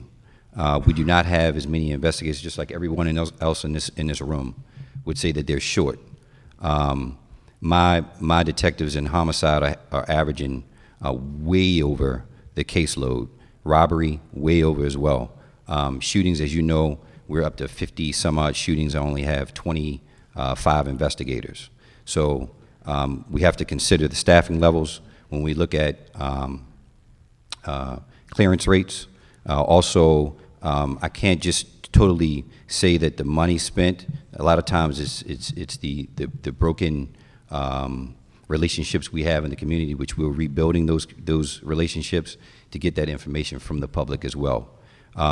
Some districts, for instance, the Southern District, if we get a homicide or a shooting, the community steps up, and that's what we're trying to get the city, throughout the city. I'm trying to get that same zest to try to make sure that we get the information, the intel. That's what helps my detectives. So I would say it's a wide variety of things as to why the clearance rate is lower than what it used to be. And how are investigators held accountable for their time? Can you just talk about what that just looks like? you know, not to reiterate what Paula said, there are a lot of steps in even getting overtime. but I'm a stickler for looking at my overtime, so I look at it every week. I look at who my highest earners are. I look at also what I do is I pull an overtime slip to try to back it up with a case to see exactly what that detective did. So I'm doing audits myself. I just assigned a sergeant to quality compliance. So they're looking at not only uniforms, but in-service training to make sure officers are showing up for in-service training, to make sure detectives aren't putting in overtime slips that may suggest that they were taking too much time to put something in or waiting to the last minute to put something in at the end of the shift. So I have a quality compliance as well. So I'm looking at that every week. As she said, when she sends it out, I break it down from the sheet that she gives me, the spreadsheet that she gives me. Okay, So thank you. I'm pretty confident in my overtime. Okay, thank you. Last question, Mr. Chair. Been asking this one for a while. Where are we in renegotiating the contract with the sporting teams, Ravens and Orioles? We provide overtime service. I've been asking this question for about 3 years now. Every time it's still in conversation. I'm hoping we have good news in 2019. Councilman, I was going to say I personally don't know, but I think Major Gilbert does. Fred Gilbart, Special Operations Division. They're presently evaluating that with the permit office and with the Maryland the Maryland Sports Authority to try to reduce that. So Major Corbett with the special events is looking at that, and he's presently assessing how we can do that. Okay. I mean, the frustration is that that's pretty much the answer every month that we've been doing this, quarterly before that. As I've mentioned at every other one of these hearings, that in other municipalities, these sporting teams pay for overtime inside and outside the venue. I do enjoy going to an Orioles game. It is disappointing when I see officers from the Southwest and Northwest working possibly overtime, helping people walk across Pratt Street, and the teams aren't paying for that service. Meanwhile, we have taxpayers who are paying a tremendous amount of money here in Baltimore City into our system, and we're talking about staffing shortages, we're talking about not being able to have foot patrol, but yet in downtown area, in these special events, whether they're the marathon, whether they are, and I know we have a number of special events, not just sporting teams, but they're not short on cash. The Ravens and Orioles seem to be doing pretty well given the contracts I see coming out. And I'm just starting to get a little bit frustrated that this continues to be in process, yet we talk about overtime, we talk about staffing shortages, and I know that's not the primary driver, but it seems like it would be an easy lift, and I'm not really understanding what the resistance is to that. I will do my best to investigate that and get that back to you as soon as possible, sir. Can we get an update, a written update on that, Mr. Chair, at this point? Because again, we could get into verbal, go ahead, but I think an update on where we are with those conversations, when they've been had, and when you expect it to be resolved. Yes, sir. Yeah, can you provide the committee, please, by next Friday, a chronology of the discussions that you've had to date, dates of any upcoming meetings, and a brief narrative describing the status of where those conversations are at? Yes, sir. Thank you, sir. Thank you, Mr. Chair. Councilman Cohen? Thank you, Mr. Chair. One thing that stuck out to me is just the continuous instability within the department, and I'm referring to the attrition, which unfortunately last year, after a seemingly brief bump in 2017 where we retained more officers than we lost. In 2018, we then lost 220 while only gaining 184. So, we've spoken a lot tonight about attempts to recruit. I'm curious internally, what more are we doing to stem the flow of attrition? Because that seems to be, as we all know, a huge issue. And not only is it a problem that the attrition is outpacing the hiring, but attrition in and of itself causes instability within the department, causes instability on the ground. Folks are used to seeing the same officer in their neighborhood, and then that officer is gone. It creates just huge turmoil within our communities when we lose 220 officers in a year. That's way too many. What are we doing?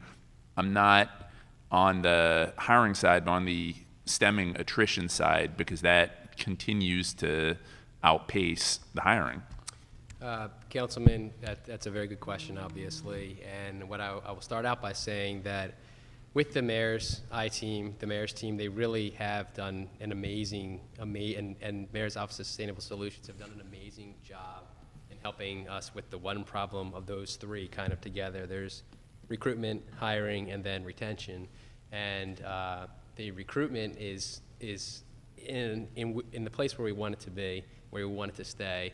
And the next step is to move on to the hiring, obviously. If the common theme throughout this entire presentation tonight and every presentation, whether it's about the academy, whether it's about patrol, investigations, whether it is about overtime, money, whatever it is, the common theme is that we don't have enough police officers. And so it is critical that we hire more of them, and I think that the mayor's office and the I-team have been doing an amazing job, and they are walking us through the next step to the hiring process and helping us identify ways to increase the capacity of the academy when we don't have enough people there to teach right now, and that's, bridging partnerships with Coppin or with UB or with other institutions around here. And I think another common theme that is here throughout this presentation and any other presentation from the police department is we're really far behind in basically the assets that we have to work with as an agency. And part of what the I-team did, in addition to helping us do recruiting and now going into the hiring phase of things, it's the other side of the coin, is do interviews with officers to find out what it is that they like about being a police officer in Baltimore, what it is they don't like about being an officer in Baltimore, and why they leave. And based on what they have found in their studies, which reasons is we don't have good assets, essentially. We don't have technology where other jurisdictions around us have amazing technology. The pay, if you saw the initial pay raise compared to surrounding jurisdictions when you start out, is comparable to other jurisdictions, but as you progress in the agency after 5 years, we drop off. And I think someone pointed out earlier today that Baltimore County, for example, there's someone who's been there for, what was the statistic? 25 years, they make $118,000. For us, it's $88,000. That's a huge disparity there. And so officers are choosing to go somewhere else as a lateral where they have better assets, better technology, less stress, frankly, because they have better technology to work with, and less problems in some of the communities that they're working in. And that's why it is critical to continue working with the I-team and the Mayor's Office of Sustainable Solutions and all of you, frankly. And that's why the consent decree is so important. And I know that's something that we always revert back to, but it really is going to bring all of those things that, were identified by individuals. The technology, the quality of what they're doing for work. They're doing something for the good reasons to do something in policing constitutionally, and ultimately better pay. And so we are looking at things like not pay raises, but bonuses or incentives to keep people with the agency and things like that. And I don't know if anyone else from HR or anywhere else has anything else that I'm missing from what I'm saying here to add to it. Anything? Chief Odell is coming up. So the attrition stayed, it can always be improved. There's always programs that can be hopefully implemented that will cut that number even if just a little bit. But I think what's important to make sure is clear that over the last 17 years, attrition has been year by year constant. In fact, last year you cited 220. That was actually 3 below the 17-year average. So, there's pieces of that can be improved to pull that number down to help recruitment catch it up. But if the thought is that, officers are leaving in droves, any particular year, there's been 2 outliers, 338 approximately left in 2005, and 172 left one other year. There's been no other year under 200 in the last 17. That may be good, or that's neither a good or bad statement, but it's important to understand, at least in the context of attrition.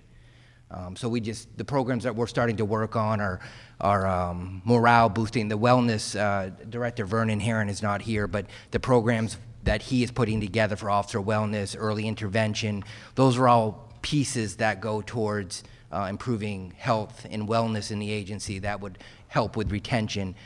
contract changes help with retention, salary increases help, bonuses at certain years help. Those are all things that have gone on, have been signed off, and or are coming up as well for attrition solely. I just think it speaks to a cultural problem within the department.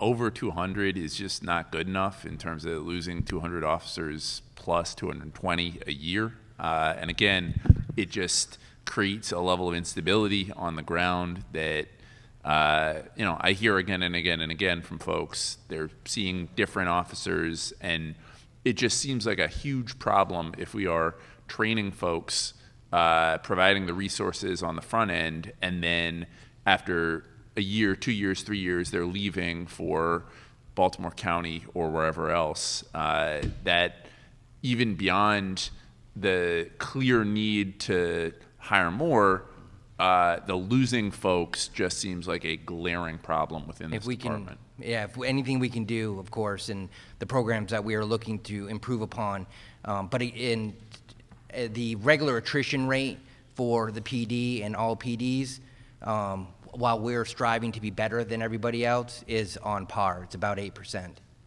So again, that's no comfort when you don't meet a recruiting number or you're not recruiting more than you're losing, but that number, like, there isn't a statistical significance to what we're seeing, yet we're still going to push for lowering it, if that makes sense. I just think we got to do better. Councilman Stokes. Thank you, Mr. Chairman. My question is, with the old shift and you had a shortage of police, now you have a new shift, you still have a shortage of police. Do you foresee a reduction in overtime? I spoke with finance earlier this week and asked them that exact question, and they are projecting, if everything goes according to plan, that there will be approximately a $5 million a year reduction in overtime. Excuse me. Okay, my next question has to do with recruitment. Do y'all have any other outside agencies that do recruiting besides human resources? You mean recruiting, in terms of, like, contracting with a recruiting firm or something like that? Not that I'm aware of. We do not, correct? We do it all in-house. That's what they're missing. Besides you all as our best recruiters and the officers as our best recruiters, and then partner other stakeholders like universities and schools, I don't think that there's actually like a private firm or anything that helps with doing recruiting, is there? So we went on onboarding with National Testing Network, who does our testing nationwide. They also do social media and websites to help promote our recruiting efforts through that means. So we had a conversation actually a couple weeks ago to make sure we weren't targeting the same places. They reach out to colleges, they reach out to other job locations, websites, they put our postings out, and we get some feedback from that. Okay, thank you. Mr. Chair, can we request from January to June, compare their overtime compared to they did last year, to make sure they're on pace in terms of the overtime, since they have a new shift? What I'm asking for, their numbers of overtime in the next 6 months to this body, to see if, and compare it to last year with the new shift that they have. So I just want to clarify, Councilman, so I understand. You want to compare overtime under the new shift versus year-to-date in the previous year? For the next 6 months. From, from January to June. You're talking about projected overtime? Right. Mm-hmm. Okay. So, Chief Gillis, can we get when the new shift schedule went into effect? February 4th? 3rd. February 3rd. Okay. So can we get a projection of overtime from February 3rd through June 30, and actuals for February 3rd through June 30 of calendar 18, please? I'd like to ask one more suggestion in terms of recruiting. A lot of times we talk about recruiting. Have y'all looked at taking some of our young people, because they don't trust the police, and some of them don't want to be a police, but look at some of the high schools and bring some of the young people and train them to be recruiters in the high school? I mean, we not doing enough work with our young people to recruit people, young people from Baltimore, reaching out to the high schools. So have y'all looked at reaching out to the high schools, training some of the young people to be recruiters in the high schools? That is a good question, and in terms of the high schools, How are you doing? So I've been in meetings with Dr. Bunley and Stanley Wolf, and we've actually started doing job fairs inside the high school. Yesterday we were at Poly. Next week, 2 more weeks, we'll be at Edmonton. We actually take the cadets with us on the job fairs, and we talk to the students about those job opportunities. So we've been having a very robust conversation. So we're trying to hit all the schools, especially the ones that are dealing with law enforcement, ROTC, social sciences. We're trying to meet those kids first, talk to them a few times, give them some educational experience about what the Cadet program is, what it has for them, and hopefully we will be able to transport those young folks to some of the testing areas and give them jobs by the summer. Okay, will you be able to give us the numbers back of if you have any from those high schools that are coming to the academy? I have to research and look into that. Okay, thank you. Yes, sir. Thank you, Major. I want to talk for a moment about the public safety officers' real property tax credit. This was legislation I introduced last year, actually a year and a half ago, which passed, signed by the mayor. This went into effect for fiscal year 19. So application period was open for about a 3-month period at the end of fiscal 18. So the applications were open from April 1, or the applications had to be in by April 1 of 2018 for fiscal 19. Carolyn, that sounds right? Yes. Okay. Do we know how many officers have taken advantage of that credit? And by anyone who's not familiar, that's a $2,500 real property tax credit annually, as long as you are a sworn officer in the police department. It also applies to fire and sheriff, and you are eligible for that if you own real property and reside in that real property in the city. Yes, I am familiar with the tax credit. Unfortunately, I do not have that number, but I will follow up with the office tomorrow. Okay. And if you could also check on fire and sheriff. On fire as well? And sheriff while you're at it. Okay.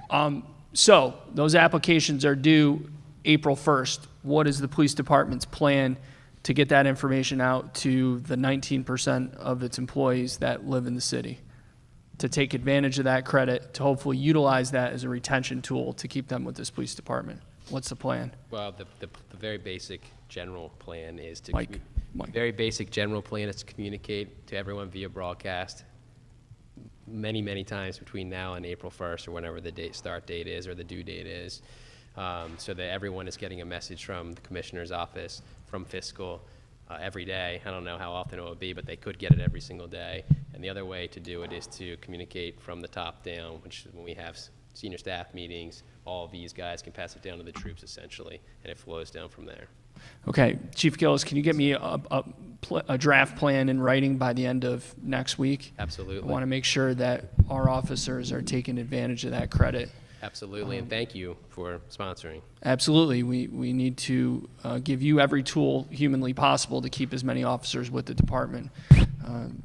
It's incumbent upon us to do something when we hear you talking about the attrition and the recruitment To issues. answer one of your questions about having a written plan about the hiring issue, you know, I'm confident in my conversations with Commissioner Tuggle.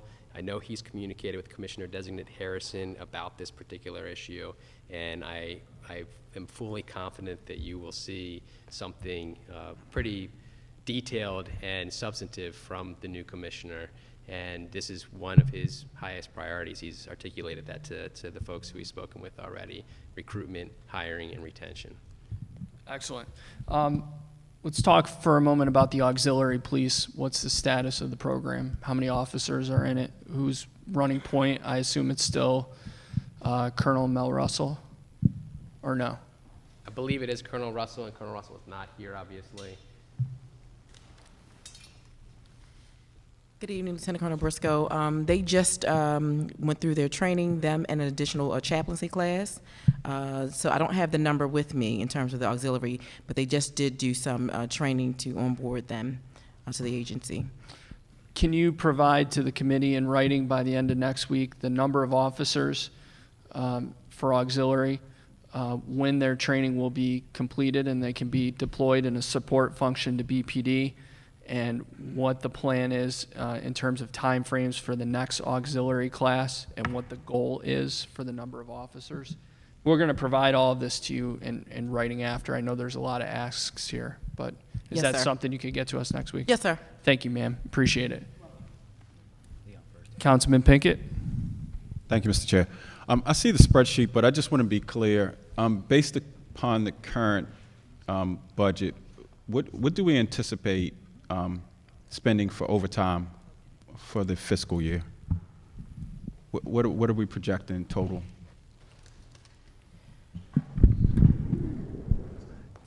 For 47 million is what's showing on the projection, I believe. Right. I mean, sometimes what we get done really. If you're asking for an opinion, which is what it would be, my opinion is 44. And what's that based on? Why do you feel it's going to be 44? Are you adjusting it, Steve, based on the new schedule? So that was implemented on 2/3. So as mentioned earlier, as part of the contract, when we did our labor negotiations, the assumption was that the new schedule would generate a savings of about $5 million annually.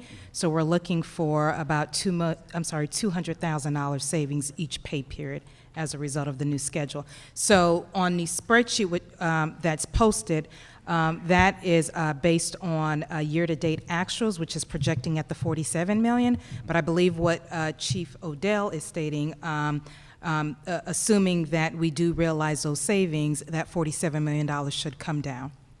And how much did we spend in overtime last year? 46, was it 47 million? 46, 47 million? And I mean, part of the reason I'm asking is, I mean, the whole, I guess, part of this exercise was to figure out how we reduce overtime, and we're not. Well, I mean, I guess, but now there's a chance that we will with this but if not for this, we would probably have been essentially in the same place as we were last year.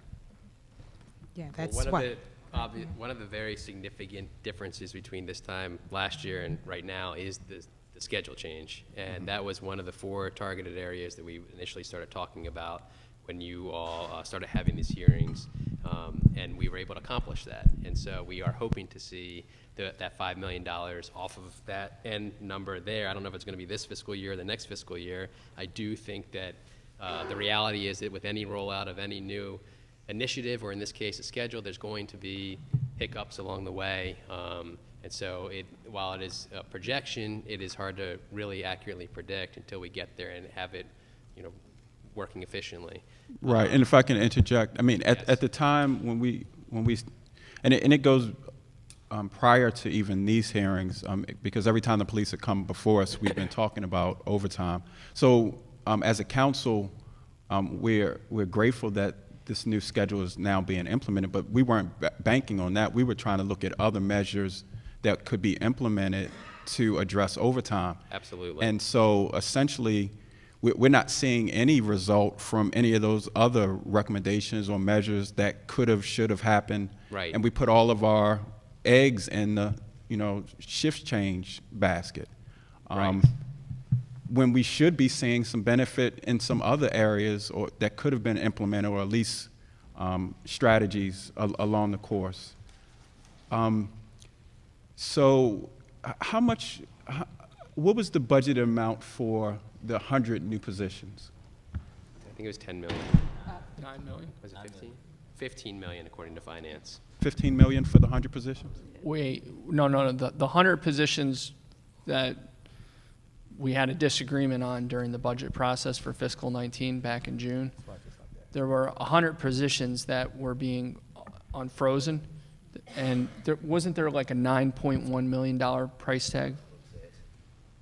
I believe it was closer to about 15 once you factor the salaries and the OPCs. I vividly remember about a half hour debate between Councilman Scott and Director Seneme about, for some reason, 9.1 million is really jumping I'm sorry, out. it probably was 9 million. It was a total, it was about a $15 million budget adjustment to the department, so that included other non-personnel adjustments.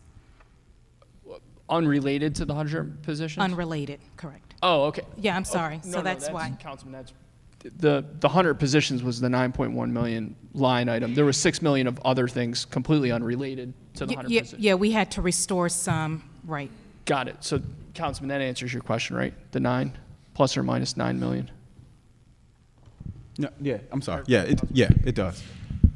So with the overtime projections, the amount that's budgeted for overtime, I guess the savings that will be experienced from the 100 positions that we aren't going to fill.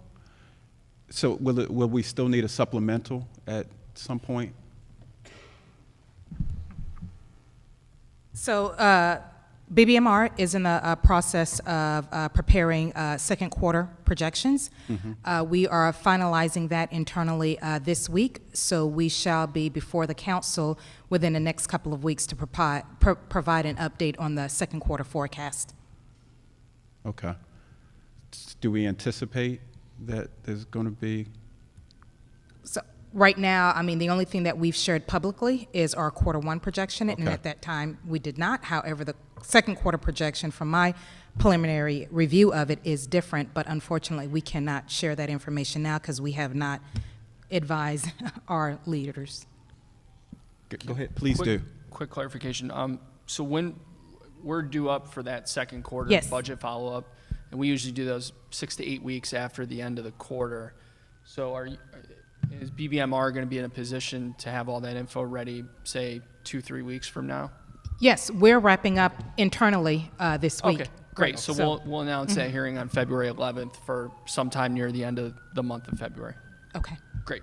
Okay, thank you. No, I'm fine. Thank you. Councilman Scott? Thank you. Thank you, Mr. Chair. And ma'am, this question, this is for you, and this is something that we can't have in the slide, but it's related to overtime and staffing. And I don't know if Mr. Sinema has been able to come up with some estimates yet. So one of the things that myself and I know some of my other colleagues are concerned with is that we have a pending lawsuit that has nothing to do with most members of this current council. It was approved before many of us got here. I was here as staff at the time. But what I've asked Mr. Sinema to identify for us is how many officers can potentially go from not being able to retire today to being able to retire, say the city loses that website, and have you guys started to either plot that out fiscally, the impacts of how that would have immediately on the department as far as staffing? Will that undo the new shift, and will that put us back in a position of consistently have to draft, et cetera, et cetera? Will that drive up overtime again? How can we have you guys present that to us? How many officers would be able to immediately just leave the department if we were to lose that lawsuit? And how would that impact us fiscally in all those different ways? Overtime, staffing, and of course it would cause us to have to, again, have an even more dire need for hiring. Sure. So we do have spreadsheets and the data regarding the number of officers in a department in their years of service, right? So that's basically the driving factor to your particular question. So that is information that we will be able to gather. We have done the analysis, and we do know what the cost would be. The one-time cost if we do lose the legislation, as well as what the ongoing cost would be. So, and I believe that is information that we have previously shared with the council. Thank you. I agree with most of it, but the potential about the people leaving is something that Mr. Sinema said he would have to give to us. Right, yeah, no. We have not shared the information about the potential number of people that would be eligible to retire. Thank you. And thank you, ma'am, Ms. Sturgis, as always.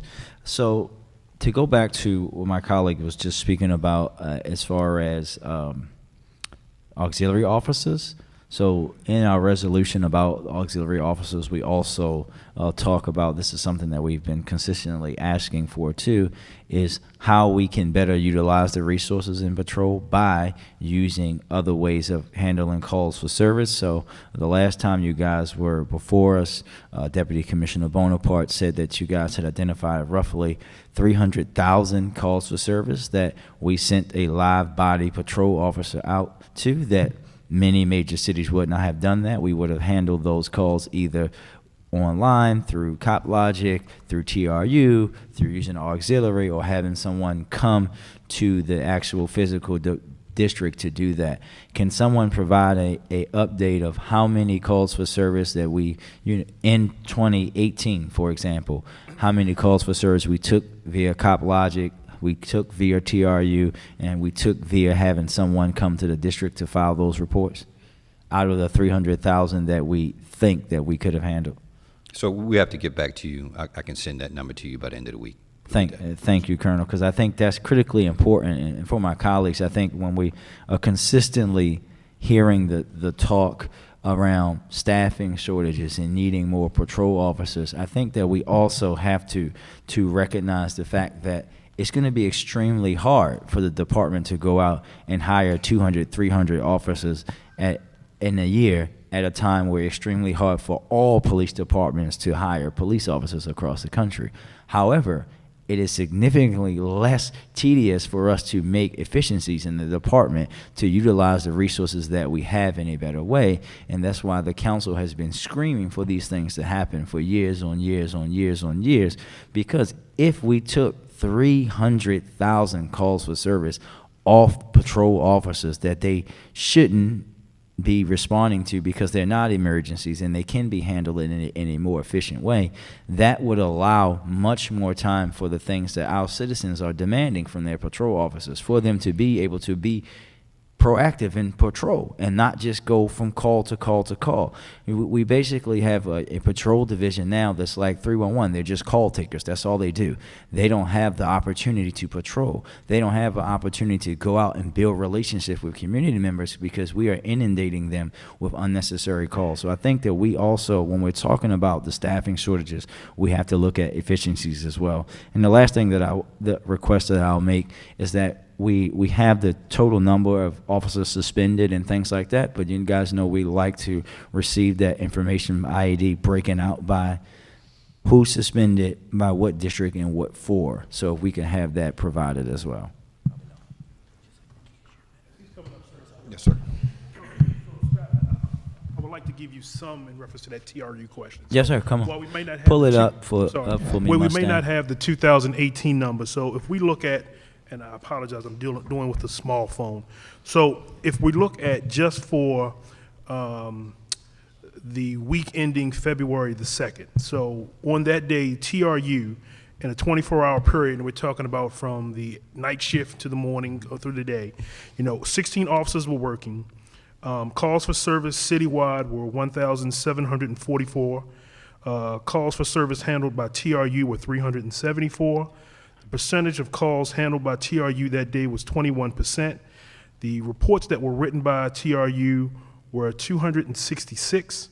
So the total percentage of reports written by TRU that they were not given to patrol was 20% of the calls for that day. So we do have it broken down, so we will be able to give it to you as 2018, sir. And thank you, Lieutenant Colonel. And if you and Colonel Barrelero could get together to see also if so with the online system, there's a way for it to calculate the amount of dollars saved and hours saved for the city. If there is some way that we can try to get the TRU ones added in there or compare and contrast those, that would be great for us too.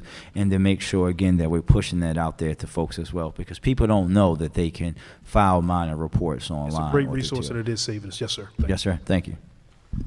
Colonel Conway, Can we just touch on the OPR issue? please. Yep. Chief Cali from OPR. We had previously sent that information at the last meeting. Yep. And I think we might have resent it again, broken down by suspensions in cases by districts. It's not in the presentation.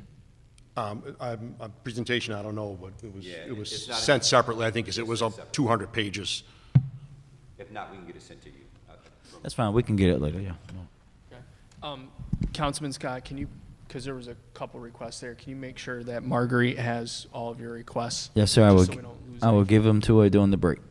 Colonel Conway, how are you doing with detectives? What's your current strength? So, I have a, so robbery, I definitely need more people, right? I would say that's consistent throughout CID. Homicide is short, robbery is short, shootings are short, and right now I'm faced with putting those bodies in patrol, and that's what we did over the summertime, was put more bodies in patrol. Of course, it's challenging, but we're getting through it. We're trying to get a little bit more proficient with communication to patrol to get them to react a little bit quicker with pattern cases. We're trying to think outside the box with the hiring of Drew Vaught in the Watt Center to kind of streamline some of the insufficiencies we have with just intel as a whole. So I think we're doing a really good job with what we have, but we definitely need more people in CID, of course. So can you run me through the total strength you have for homicide, for non-fatal shooting, and for robbery detectives? Yes, hold on for 2 seconds.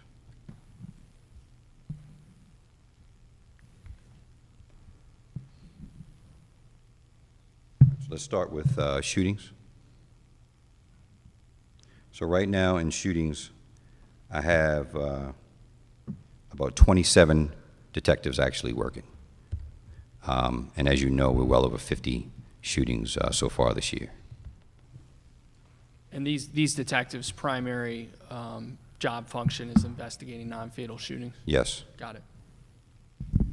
Homicides, we're down to 54 homicide detectives, but that's including our homicide ops squads that go out and look for witnesses and so forth. So total working homicide cases is about 47. 47 total homicides. 47 total to homicide. What's our total homicides for the year? And I'm assuming 28. 28. And I'm assuming that doesn't include command staff within CID. For example, like Lieutenant Pop isn't considered. No, Okay, that's only detectives handling cases. Got it. So right now we're at 56 non-fatal shootings. Robberies, we are at 455. So let's go to robbery. Robbery was 455? Yeah, we have 455 robberies And right now. Oh, hang on. Let's start from the top. Yep. Non-fatal shooting detectives. How many total? Total working right now is 27. 27. Yes. Homicide, you said 47. 47. Okay. And robbery detectives? Robbery detectives, we're at 37 detectives working, but we just gave one up for recruitment, so we're right around 36. And this fluctuates now because of light duty, Right. suspensions. So on average, we got 36. I'd say on average 35 to 36 detectives. And then we've got 50 non-fatal shootings this year, so those 56 56. So those detectives are working about 2 cases apiece, and we've already got, this year. Yes. Okay, and then we've got 28 homicides to date. Those detectives are working a little under 2 cases apiece, and then we've got 400. Well, they're handling a little bit more because they have all death investigations as well. So if we have an OD, a suspicious death, then they would handle that case as well. They've got to do the 850, 900 OD deaths that we have every year. Yes, sir. And then we've got 36 robbery detectives currently working 455 cases, so that's about a dozen apiece. It's actually a little bit more than that. That's a dozen apiece so far this year. That's Yes. just That's for the so last far 5 this year. weeks. Yes. Right. Okay. What do you need in each of those 3 divisions? What I need right now, honestly, is to make sure that patrol is taken care of. So you don't. Right. So you don't get detectives pulled into patrol. Right. So right now we're at bare minimum, and I think the DC understands that we're at bare minimum right now, operating at bare minimum. But our focus right now is to get individuals in patrol because we want to get ahead of violence. We don't want to be reactive. So right now we want to be proactive. So where I feel like I need more people, I also feel like patrol is definitely where we should be focused on, and that's where we are. Okay, so so here's my $1 million question. Do we have a policy for when a detective, specifically in the case of a robbery, makes contact with a victim, within X number of hours of the incident, and then there's a follow-up within X number of days? Do we have a policy? Yes. So with robbery, it's a little bit different because Kevin Jones and the team, their guys and girls would bring those individuals into our office in many of those cases. So we would contact those individuals for robbery a little bit quicker than we would for burglary or aggravated assault. Okay.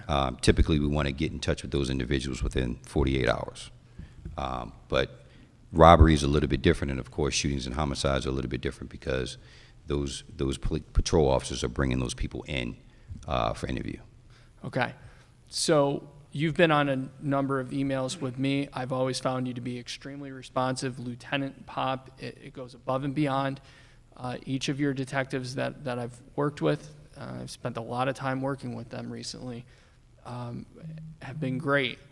The problem that we have, and I don't know if any of my colleagues want to chime in, but citizens who are victims of armed robberies are not hearing from the detective for 5, 6, 7 days. So we have a customer service problem, and that customer service problem needs to be corrected.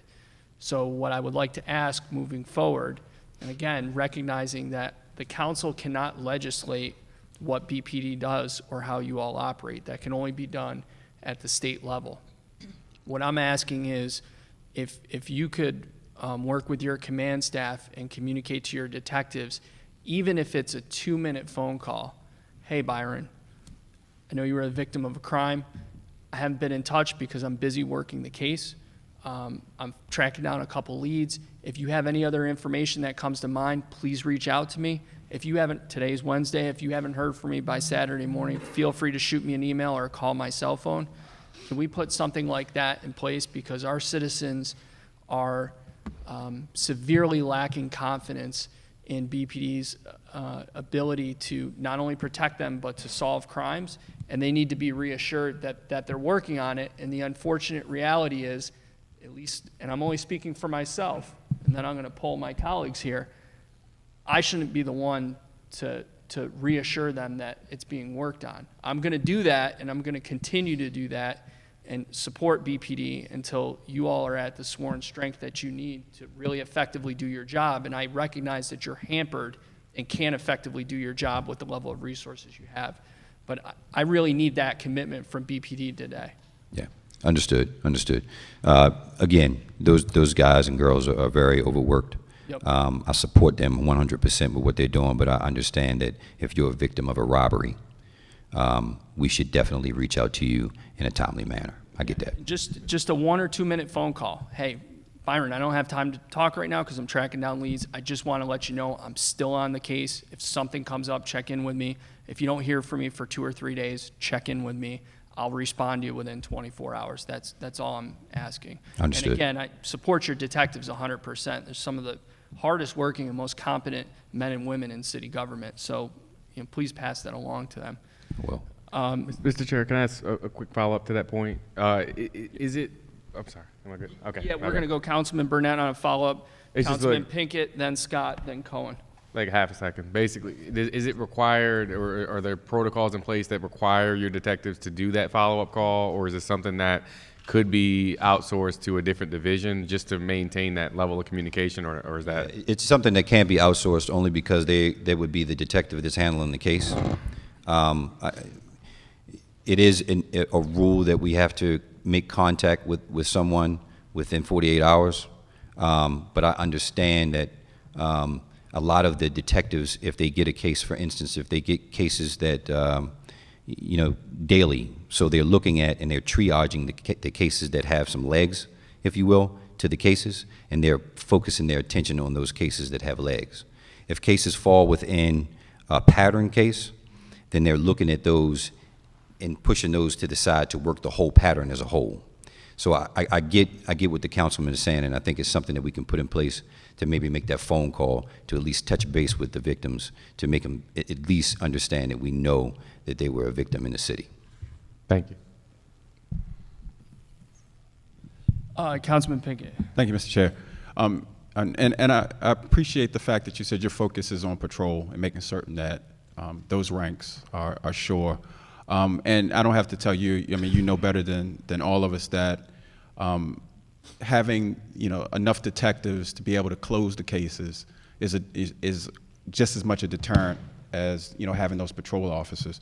And so hearing your testimony just made me wonder, you know, what's the recruiting process for detectives? And part of the reason I'm asking, and maybe I just don't understand police work, but it seems like your unit or that detective unit might be a unit where we could draw, you know, officers from other, you know, agencies or entities that really, you know, are in it for the police work and might want to come to, you know, to really do some police work and come to Baltimore. But so I'm just kind of curious. So typically, you know, for all of us in this room, we started out as patrol officers. Mm-hmm. The only way you're going to really learn the city is to be a patrol officer in the city first. Mm-hmm. Because there's a whole lot of different ways to communicate that you have to learn. Mm-hmm. As you know, the younger officers have a problem with communication. Right. And I would say that 90% of the work done in the detective division would be communication. Myself and this man back here interviewed a lot of people. Uh-huh. And it wasn't the skill that we learn on the street or as a police officer. It was a skill that we learned as just being men that live in the city. So and know the inner workings of people. So I think first you have to be a police officer. I think we're doing that right. I think that the only thing that we have an issue with is trying to ensure that we have enough patrol officers. And when you take officers out of the detective division and put them back in patrol, we automatically assume just because the body is there that you're getting some production out of that person, Right, but you're right. really pushing them back, or at least it feels that way. So I think that the main thing that the DC was trying to do is to make patrol the focal point of the agency, and I think that's where we're going. Okay. Thank you, sir. Councilman Scott. Thank you, Mr. Chair. And Colonel, I was going to save this question for the next hearing, but I think it fits in either or. So we talk a lot about patrol and overtime, but I've got some questions. I think I know the answer because I know you're a very thorough guy, but I have to ask it anyway. But are we monitoring the overtime for homicide and shooting and robbery detectives? And can we have the amount of overtime spent by those units, please, year to date? But also, are we tracking the clearance rates for each detective, but also the squads as well? Yes. So first of all, I'm monitoring the overtime, and what I'll do is I'll get you my latest report for my overtime. I'll get that to you, and you'll see that I break down each detective and what they're making, especially my top 20 detectives. A lot of my detectives are making money outside of their assignment, which I try to monitor too, because if they're making too much money outside of their assignment, they're not doing their job. Yes, sir. So I look at it that way as well. As far as the clearance rates, we do look at broken down by districts to try to figure out is another district doing something that another district should probably mirror. I'm looking at districts. I'm breaking them down by the squads, because some squads, let's just be honest, some of them get lucky and get slam dunk cases. Some of them get cases that they get legs on them immediately. So it's kind of hard to look at a supervisor and just look at that clearance rate to see exactly what they're doing. Some of these cases are cases where individuals are lying to us from the onset, telling us they were shot in one side of the city and they were shot on another. Or so outside. Yeah, right. So it's kind of hard to look at certain specific squads to say that they're doing better than the other. So we try to look at cases specifically to see if there are cases that we have legs on it we haven't revisited. So again, I mentioned it a little bit earlier. I have a sergeant that's looking into Lotus Notes to see if it's a case where Councilman Costello has someone in his district that they just put a one-liner in for a robbery case and they didn't follow up, or a case like you're saying where we have a homicide or a shooting that is not thoroughly done. So I have a sergeant now that's looking through those cases to make sure we're not missing anything. Thank you for that. And then, because I just want to, something else that's important, want to see, because I don't want to see if we have a detective who isn't clearing any cases, but has this astronomical amount of overtime, right? We would want to see that there's some balance there. So yes, thank you for that. And to go to what's actually on the screen now very quickly from the Office of OPR. So when you look at it, it says policy compliance section. It says that we have 829 open policy compliance cases in OPR. That's 106 as of the end of the year. That's 167% increase. Because the general public is still watching, Director, can you first say what those cases are, and then talk to us about what we're doing to get that number down, because that seems to be a lot. So in the past, we were broken up in terms of the investigations by geographical sections of the city, as well as the type of misconduct allegation. We've changed that now, so we no longer assign investigations geographically. We have 3 investigative teams. Those 3 teams investigate everything. So in the past, someone might investigate a serious misconduct. Others would investigate lost property. Now they're just broken down by the 3 specific sections. So the policy compliance section was one of those sections, and they're all intertwined together now. To drive down the numbers, we don't control the number of cases that come in. We intake every case, and we thoroughly investigate every case. So we don't really have the control on driving down the number of cases that come in. Okay, well, let me ask the question in a different way. We have 829 open cases. How many detectives do you have in OPR? So we've got actual non-supervisory detectives of about 39. With the total number of cases open as of today, it's approximately 2,000. That's anywhere between 50 to 80 investigations per detective. Per detective. And what is the optimal staffing for OPR for a department of our size? I don't think you can base the optimal staffing based on the size of the department. I think you have to base it on the size of the complaints. And the complaints are exponentially higher than a lot of other jurisdictions. And I think a lot of that has to do with requirements under the consent decree.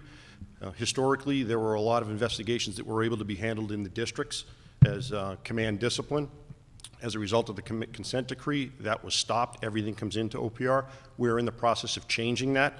We have to rewrite that policy, train everybody in the districts that will be responsible for that, which will drive down the number of cases that we actually handle ourselves.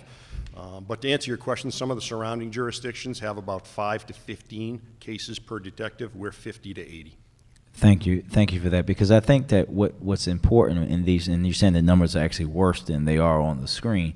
What's important for us is, I think that we've heard this very loud and clear from many people, not just the council, but also the judge for the consent decree, that until we start to rebuild that trust, we're going to struggle to reduce violence in Baltimore. We have to understand that they are tied with each other. And with us having all 2,000 open OPR cases and complaints, many of which are coming from citizens, if I feel that I'm going to file a complaint and never hear from anyone, then I'm not going to call 911. I'm not going to report things because I feel disconnected with the police department. So I think that we have to make this a priority for us to start to deal with these issues and handle these cases as much as humanly possible. I know that you're extremely limited with the resources that you have, but to have 2,000 for a police department that's under consent decree, to have 2,000 open policy OPR cases, I think is just unacceptable. Couldn't agree more. Councilman Cohen. Thank you, Mr. Chair.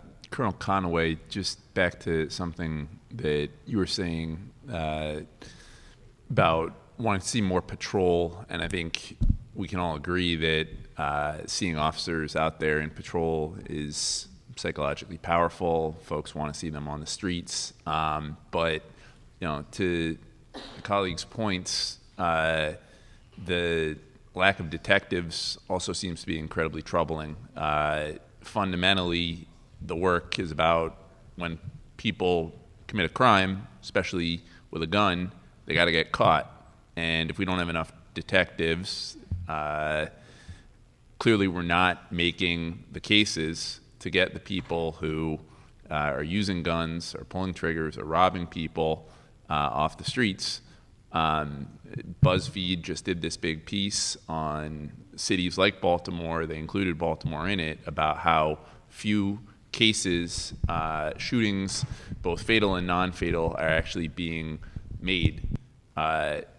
So it's a little troubling to hear just while I understand that we want more folks in patrol, and everyone has said that, I'm also worried about the detectives, particularly homicide, robbery, because if people don't believe that they're going to get caught when they use a gun in the commission of a crime, all the research and evidence and data seems to suggest they'll keep doing it, and it'll further erode trust among citizens in the department, and they'll be less likely to call 911, and this cycle will continue.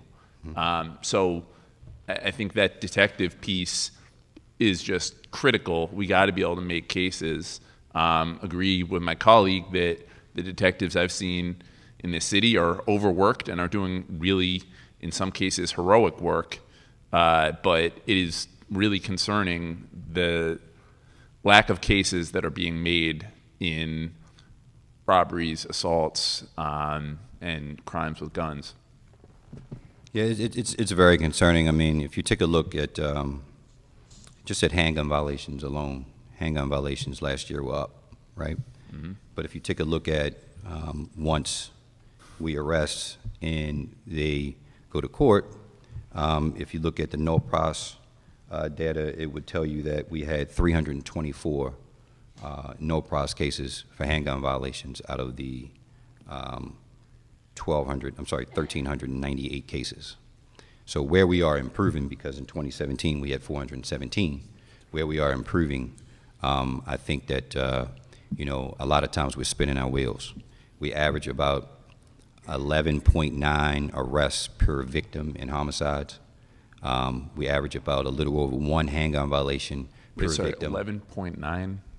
Yeah. Wow. Yeah, they're arrested that many times. And then we average about a little over 1 handgun violation for every victim of homicide. So I would say that the focus is there from the troops. Where I would say we're spinning wheels is we lose the battle in court, and I think that's what we're trying to improve upon. I'm not pointing fingers. I'm just giving you the numbers. But we are on both sides trying to figure out what the issue is, because moving forward, to be a little bit more accurate, we need to make sure that these individuals are staying in jail. Understood. We just recently had a homicide in the Southeast District where an individual killed a guy inside of a bar, and he got $100,000 bail. I'm aware of it. From my side, on the other investigative side, the ACS, some of the anti-crimes side, we knew that person could afford to get out at $100,000. So it's very concerning for us as well. Yeah, and in representing that community, I was very troubled that bail was set. I do want to push, though, to I think my colleague's point earlier, just in terms of detectives, sometimes the follow-up seems to be inconsistent. Again, I hear a lot of robberies in Southeast and inconsistent follow-through from some of our detectives. And again, it just reinforces in people's mind distrust that cases are actually going to be made. And I hear what you're saying about the courts and the state's attorney and all the rest, but control what we can control, and just want to make sure that we are making as good of cases as possible, because right now it seems like there are some folks that are operating with a sense of impunity, in committing illegal acts, and it's got to get under control. Absolutely. Seeing that there are no further questions, I do have one little spin-off. Is there, you guys mentioned the recruitment efforts. I don't recall being on the council ever having received information from the police department about those recruitment outreach efforts and asking the council's help to help get out the word. Am I missed once? Can we get that, Major Hands, can we get that information on a regular basis when you guys are putting out stuff or blasting stuff on social media, or you've got a new flyer or a new class? Can you make sure you send that to the city council so that we can share that with our respective constituencies? Is there anything that the police department needs from the council? Again, keeping in mind that we can't legislate you, so we really can't tell you what to do. Is there something that you all need, or something that we could do legislatively, even though we can't really legislate, or something we can do from a budgetary perspective? Jim, please go off the reservation here and be honest. Mr. Chairman, I do. You ain't got no words for a couple of days. Seriously, all of you, your support is truly the most important thing you can provide to the agency. And obviously, we do come and ask for money every year, and then extra money every year. And we probably will have to do that again for certain things as well. The improvements that we're trying to make, and that really are fundamental to changing the trajectory of the agency, do cost money. And that is something that you all know too well. But we are more than happy to come to you and give you as many briefings as you need, whether it's related to the consent decree, because there are significant costs in connection with the consent decree that some of it is budgeted for, but not all of it is budgeted for. And then also for other things, like there's a marketing campaign that we are engaged in that we want to brief all of you on, that, again, the mayor's I-team has been pushing. And I got to see the first bit of it the other day, and it's really amazing. And it does connect with the younger generation. But that, again, also is something that costs money. In terms of specific legislation, there are things that you all can do legislatively with regard to laws in the city and certain tweaks with the ordinances. But I think that, I don't have the list in front of me right now, but we will absolutely get together with you guys. So thank you for your support. Thank you for doing this stuff, because it does help us, hold us accountable, frankly, and get us to where we need to go. And unless we are held to that standard, we're never going to move the ball forward, which is why it's so important what Kendra does with CityStat, and what we do internally with CompStat. So thank you. Thank you, Chief Gillis, and everyone from command staff. We certainly all appreciate the work that you're doing and the men and women underneath you are doing. I will circle up with Chief Gillis tomorrow with a list of all the requests from today. I would ask that we would get all of those in writing by next Friday. We will announce the March oversight hearings on February 11th, as well as the budget oversight hearing for second quarter, and we're going to ask that someone from BPD be present at that second quarter meeting, because I strongly suspect that a significant chunk of that conversation will be about BPD funding. So with that, we're in recess for about 5 minutes, and then Councilman Scott's going to take over. We're going to go to the Public Safety Committee portion.